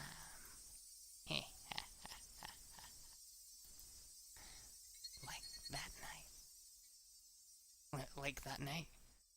That night I was absorbed in my phone conversation with Oshi-san. I didn't even sense her being there, standing behind the door, behind me, standing there, just like that. When Keiichi was picking out the noodles, I was watching the entire time. You picked out so many different flavors, didn't you? Then your mom got angry. If you were going to pick the expensive ones, then you should just pick one type, she said. Then Keiichi-kun picked out that big box of pork bone and ginger flavor that he loves so much. Didn't he? I like it too. Pork bone noodles. But I can never eat a whole big bowl myself. My brain was paralyzed, dulling my senses. I may have been a defense mechanism to diminish the fear I was feeling to non-traumatizing levels. With the fear being diminished, the fog enveloped my mind was cleared away. Then I could understand what Rena was saying and started to put meaning behind her words. Even so, my fear didn't subside completely. It was like I was standing at the edge of a cliff, eyes closed so I didn't have to look down. It didn't actually solve any of the basic problems. I slowly took a step backwards, and as I withdrew, Rena advanced. Oh, she's getting closer. So, Keiichi-kun, can you open this? We can eat dinner together. I'm sure it's going to be delicious. So, okay? Rena's pale, slender fingers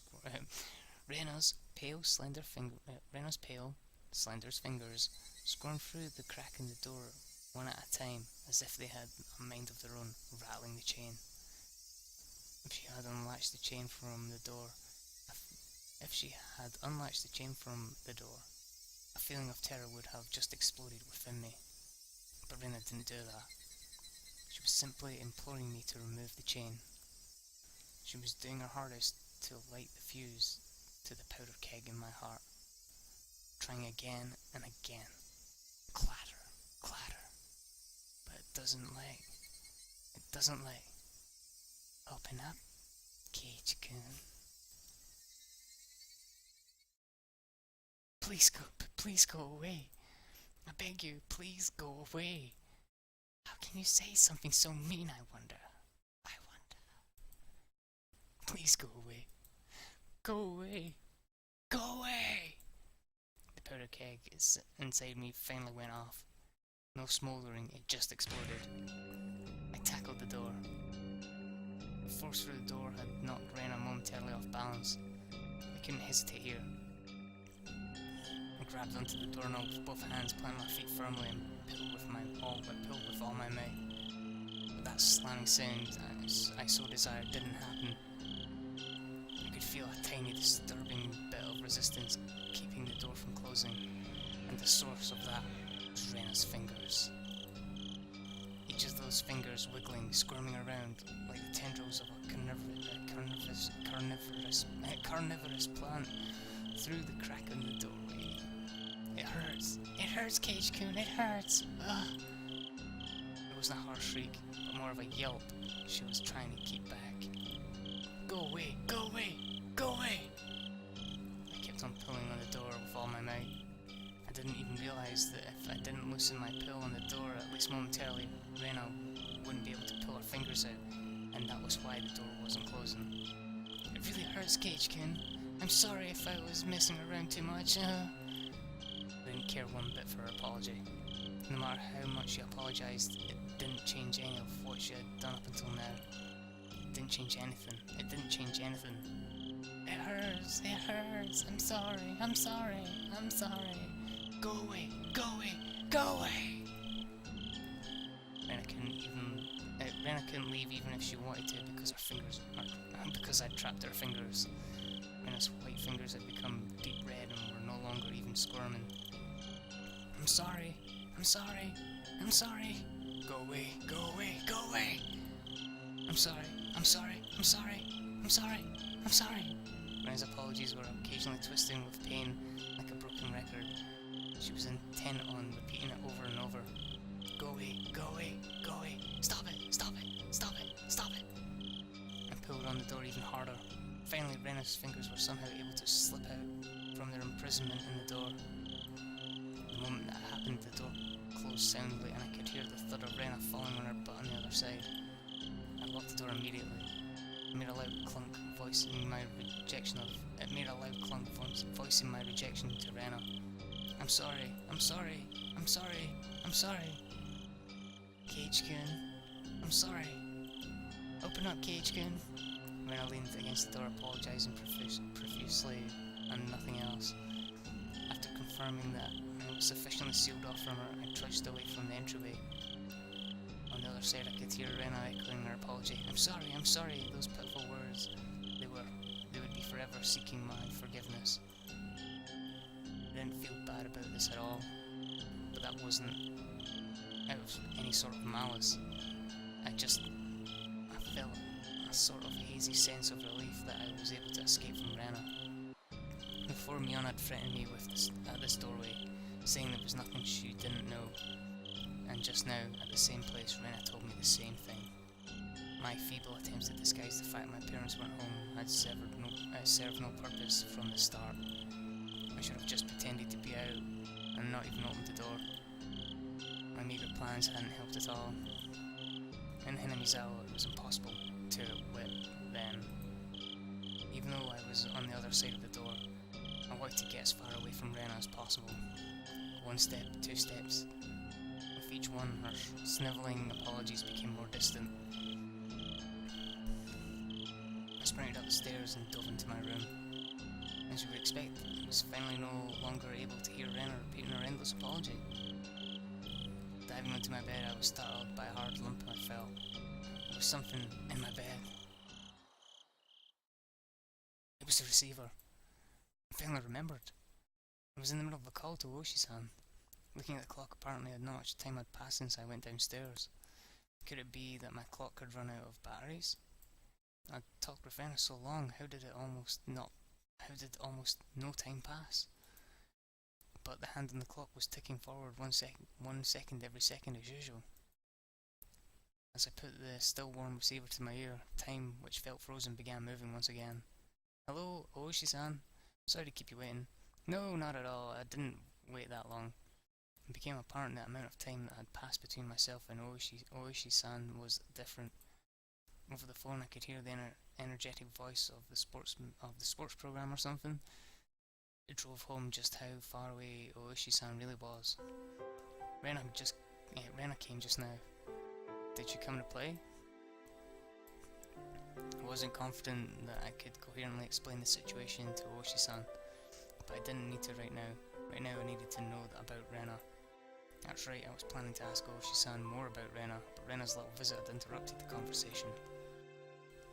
That what was true and what was false, I couldn't tell. One thing I knew was the single grim reality that Rena was suspicious. I might be able to figure something out if I asked Oishi-san about her. Up until now, I've regretted it whenever I forced myself to ask things about that I was better off not knowing. But looking at it that way, I could say I'd hit rock bottom. There was no possible way I could feel any more regret than I did right now. No, rather, I wanted to know if there was anything beyond this I would regret more. Forget about tomorrow. It wasn't out Forget tomorrow. It wasn't out of the realm of possibility for something to happen tonight. I wanted to know everything I could. I was absolutely not going to die like this. Not without knowing anything. I definitely won't. Regarding Rena Ryugu-san, I did a bit of digging. Yeah, well, it wasn't much. I understood that Oshi-san was talking in circles. A bit meant I dug so deep it'd be hard to discuss with you since you're her friend. I want to know everything from your research. I don't think you'll be very interested in what I had to say though. Oshi-san. I spoke as calmly as possible to Oshi-san. He was continuing to avoid the issue. And then I said it. I think Rena Ryugu is suspicious. Even if the past incidents were from Oyashiro-sama's curse, Rena Ryugu is involved. Do you have some sort of proof that makes you believe Rena-san is suspicious? The manner in which Oyoshi-san spoke became very firm. Do you have some sort of proof? That was him talking as a detective. As a detective. I only have circumstantial evidence. I see. I could tell, even over the phone, how disappointed Oyoshi-san was. Pulling off the fishing line when he felt a bite, only to reel in the bait, disappointed, but ready to cast the line once more. That's how it seemed. Oyoshi-san, can't you do anything without physical proof, can you? Oh wait, you can't do anything without physical proof, can you? And what I meant was, you can't come and save me without proof. Stuck that barb in there. So, Oyoshi-san loved roundabout ways of saying things, he understood me just fine. Oh, as Oyoshi-san loved roundabout ways of saying things, he understood me just fine. It's fine, Mahabara-san. I'll protect you. That was not the least bit reassuring. Fuck. Oh man, that was fucking crazy we ran away. Oyoshi-san was just using me to continue his investigation. I was just going to get killed and my corpse would be an important piece of evidence. That was all I was to him. Whether I'm alive or dead may be of no concern to your investigation. But it's all over for me when I die. Oyoshi-san went silent on the other end of the line. That may have been too blunt, but I didn't care. All I need to relate to Oyoshi-san was that I was currently in a very dangerous position. So please tell me about Rena. Satoshi transferred out. Not too far in the future, I'll probably also do what Rena called transferring out as well. But you won't be able to find my corpse. You haven't even been able to find Satoshi's body yet. Alright, Mahabara-san, please calm down. I was already suppressing my agitation, even without Oyoshi-san having to tell me. It wouldn't solve anything if I continued to scream about my mistrust in the police. It would seem that I could only depend on myself and the bat Satoshi left behind to protect myself. Then, at least wanting to know about what happened before Rena transferred schools. You're aware that this won't be very interesting, right? Oyoshi-san realised my resolve couldn't be swayed, finally caved. Right now. To me, there's nothing that I'll find uninteresting.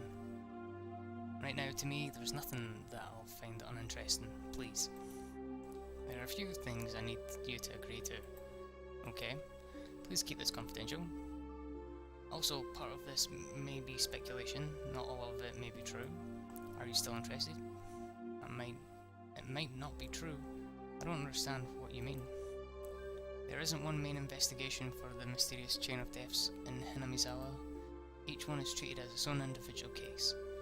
Thus, Rena Ryugu has never been linked to any of the investigations. Basically, you see, this isn't an investigation of Rena done by the police. And as a personal inquiry, is what you're telling me. This will make things a lot quicker since you understand. All of it is from either phone calls or meetings and interviews, so there aren't corroborated. They aren't corroborated. It means like put together.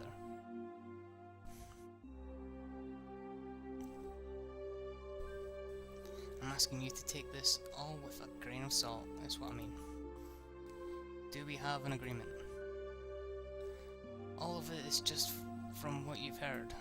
Yes, my apologies. It's all my personal investigation, you see. That thing, before, you said you saw Rena's chart, didn't you? I'm sure I heard you say that. Oishi-san paused for a moment on the other end of the line. I told you that too, huh? Please pretend you didn't hear anything about that. I didn't care about Oishi-san having certain obligations and responsibilities. I also didn't care if there was no proof. Even if there were just rumors, there's no smoke without fire after all. Please tell me, Oishi-san. Understood. Oishi-san finally opened those tight lips of his. I'm gonna have a drink because my fucking throat is getting a bit crazy.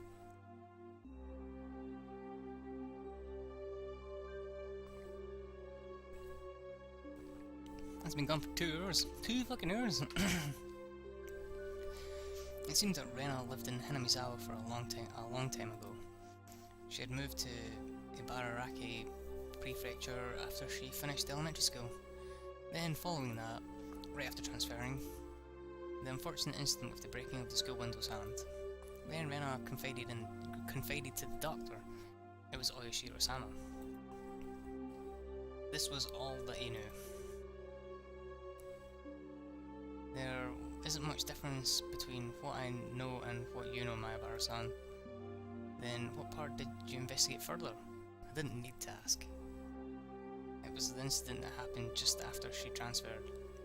The incident Rena was responsible for and what she divulged to the doctor afterwards, correct? Yes. After you learned about that, you started suspecting Rena and the others, didn't you? Yes, I did suspect them. So they're the ones after all. Ah, no, that's not what I meant by suspect them. Or suspect them. I can't say more, but there's different ways of saying it. Oishi-san was the type of person to say things with confidence, but these particular words were less than reassuring. Then who did you suspect? That it was Oyashiro-sama? Huh? That Oyashiro-sama's curse really exists? Yeah, right, well.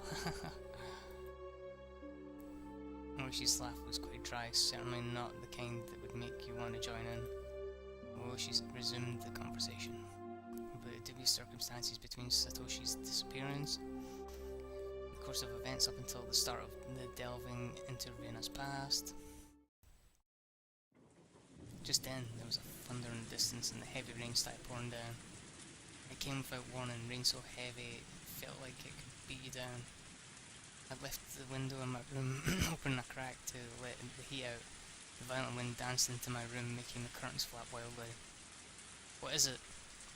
Ah, nothing. It suddenly started raining heavily. Please continue. I got up while still on the phone and closed the window. I said at the beginning it was an incident, but because neither the school nor victims filed charges, the police were never involved. So you see, those involved were very reluctant to talk, regardless of there being a victim who had one eye beaten so badly that it had permanent damage. It could have been the school or possibly some individual who made arrangements to keep this from going public. Also, the psychologist was very strict about their professional ethics. Hello? Mayabara-san? Can you hear me? There was the figure of a person standing by the light near the mailbox this whole time. Even in this torrential rain, they didn't have an umbrella. They were unquestionably drenched from head to toe. In this shower, which more resembled a waterfall, droplets of water dripped down from her hair, just standing there, both arms dangled at her side. In one hand was a stack of boxes wrapped in cloth. Her eyes focused on my room, focused on me as I was about to close the window. Her mouth was methodically repeating a chewing motion. It was as if she had something hard to. It was as if she had something hard to chew in her mouth. Her cheeks puffing out. What could she be eating over there? What could she be eating over there? How could it be that at this time I was more enthralled by Rena instead of the shocking developments being brought to light by Oshi-san. If it hadn't started raining, I wouldn't have gone to the window. Then I wouldn't have noticed Rena, nor would I have noticed that Rena's mouse were moving in the same pattern. She wasn't eating something, she was repeating something. What was it? What was she repeating? To me? What was she saying?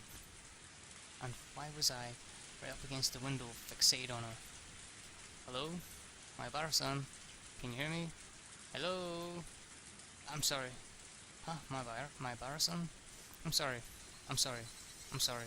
I'm sorry. I'm sorry. I'm sorry. I'm sorry. Hello? My bar-san? What's the matter? Even in this torrential downpour, Rena was still apologising.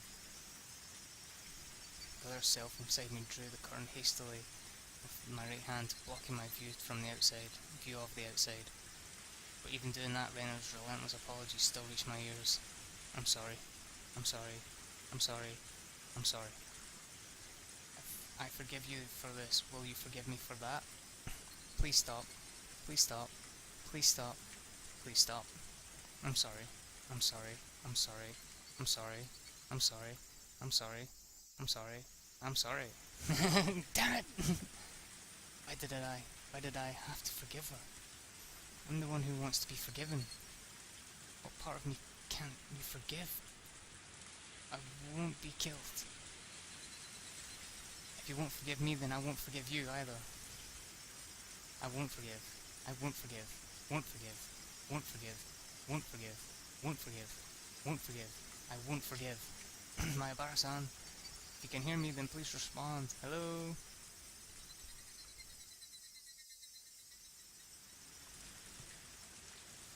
That is some freaky shit right there. Holy fuck, that's been 2 years. Fucking hell, Rena. Oh, that's getting fucking insane. Ooh, we got some new tips. Split personality and at the 7th mark.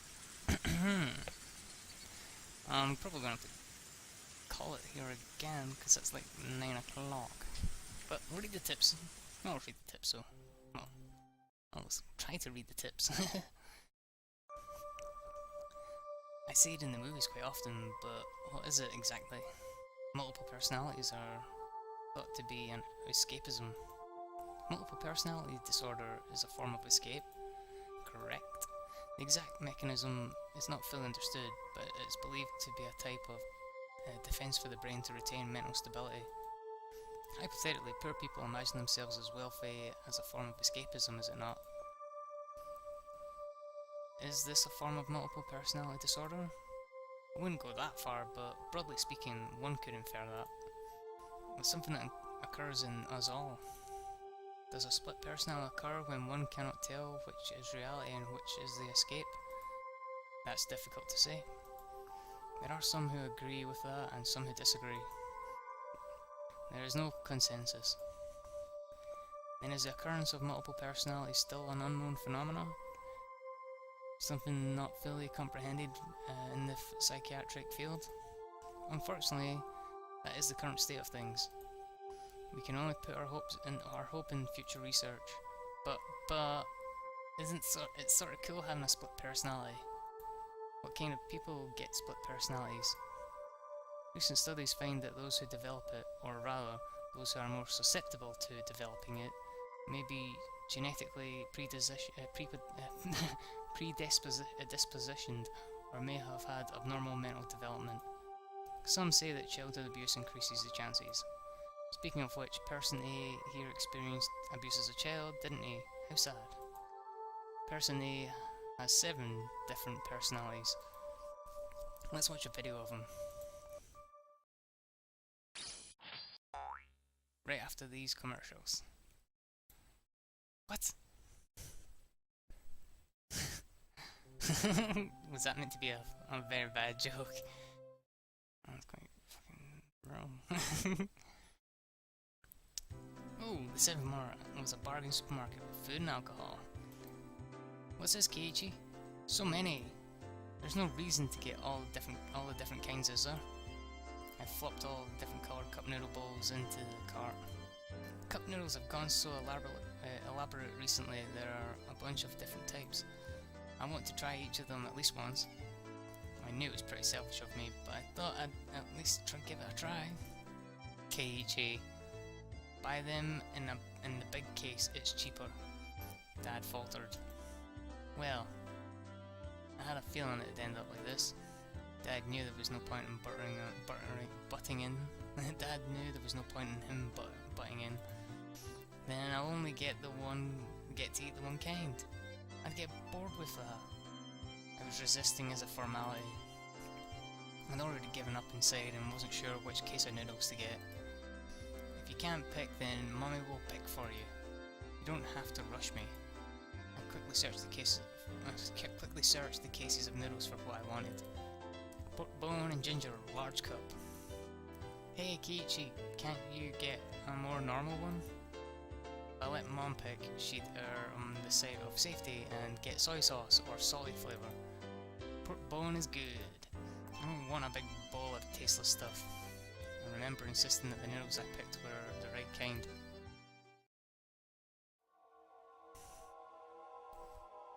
Wait a second. In this frozen memory in time, this encapsulated world, I didn't have the power to look around my surroundings. So, I did what I could and reached out with my hearing and vision, sharpening my senses to find the presence I overlooked. No matter how much I searched through my field of vision, I couldn't see Rana. I rewound the situation, searching. But of course, I couldn't find her. Then, was she spying at me from my blind spot? I go through the sound and presences again, looking.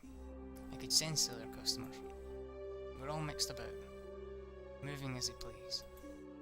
There was nobody looking over this way and no one trying to get behind me. Not here. Couldn't be here. Probably wasn't here. I would definitely notice if someone was right behind me, even when I wasn't on my guard. I smelled Riley at the thought of using a vague word like probably, right before contradicting it with definitely. Then I paused my mental replay as a chill ran down my spine. There was definitely a presence like a shadow behind me. That was a terror unlike any other. If a presence really had manifested behind me, I would definitely have turned around to check for it. But the world had moved on, and there was no way for me to turn around. While carrying that frightening shadow on my back, I was gleefully running around the store searching for a case of noodles. Running through the instant noodle section, bad-mouthing my mom. But was that presence constantly at my back, sticking to me like a shadow? No way to see what it was, realising it now, after the fact, was horrifying and repulsive. At that moment of time, I was running around gleefully, carrying that cardboard box. Tip-tap. But listening to that moment again, I could hear footsteps other than mine going pit-pat with every step. Tip-tap, tip-tap, tip-tap, pit-pat, pit-pat, pit-pat, tip-pat, tip-tap, tip-tap, pit-pat, pit-pat, tip-pat, tip-tap, fuck you, tip-tap, tip-tap, pit-pat, pit-pat. I was running, the sound of these barefoot footsteps going pit-pat were right behind me, right behind mine. Me running around gleefully in that closed-off moment in time. But I didn't hear it. No, I heard it. That's what I remembered. That's why I remembered it. I didn't think I had heard anything. That's why I didn't turn around. That's why I didn't turn around.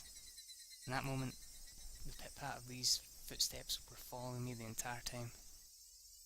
I couldn't run faster and escape. I couldn't run any faster than I had ran at that time. I couldn't turn around. I hadn't turned around before, not once. Then I returned to my parents and started talking. The shadow-like presence was right at my back. Since I didn't move, the shadow didn't move. That is why it made no sound. That was all. At that time, I hadn't taken a single step while talking with my parents. I was just standing there. This was undeniable.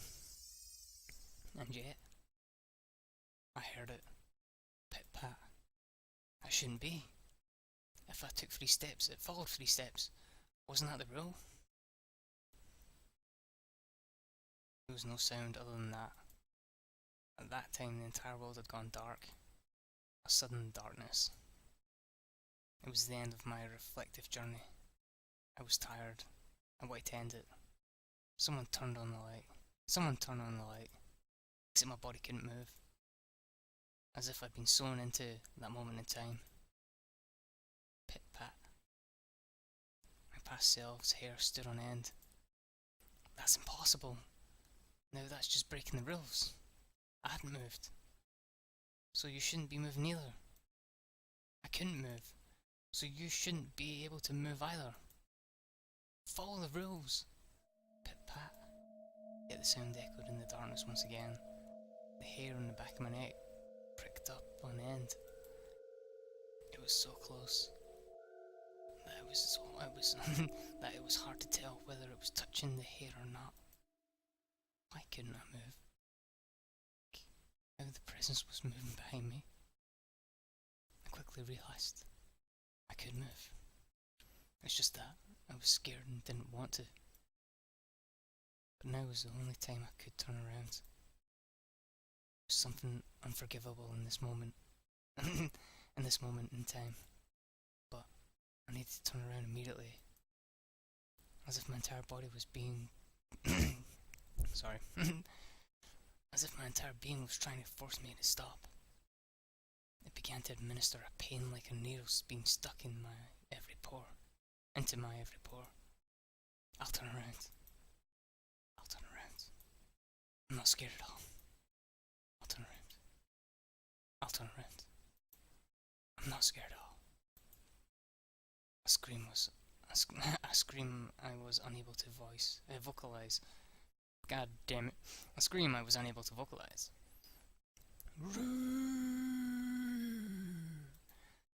I turned around. First, I couldn't understand the meaning of it. What is this? The situation in front of my eyes. It was like a mouth biting an apple and slurping the juice. The way you would do with an apple. My mind was being eaten. Began to munch down, slurping the juices because it was like an apple. Meaning, what was in front of me was... Gah! Oh shit, that was quite freaky. A cannibal? That was fucking freaky! That was fucking freaky! That was quite some description, like, Hold on, sorry. Well, that's been 2 hours, 15 minutes, so I'm gonna have to do the fucking pause with fucking OBS, cause OBS sucks. But I'm just gonna push through and finish it, even though my throat's getting a bit sore. I'll push through.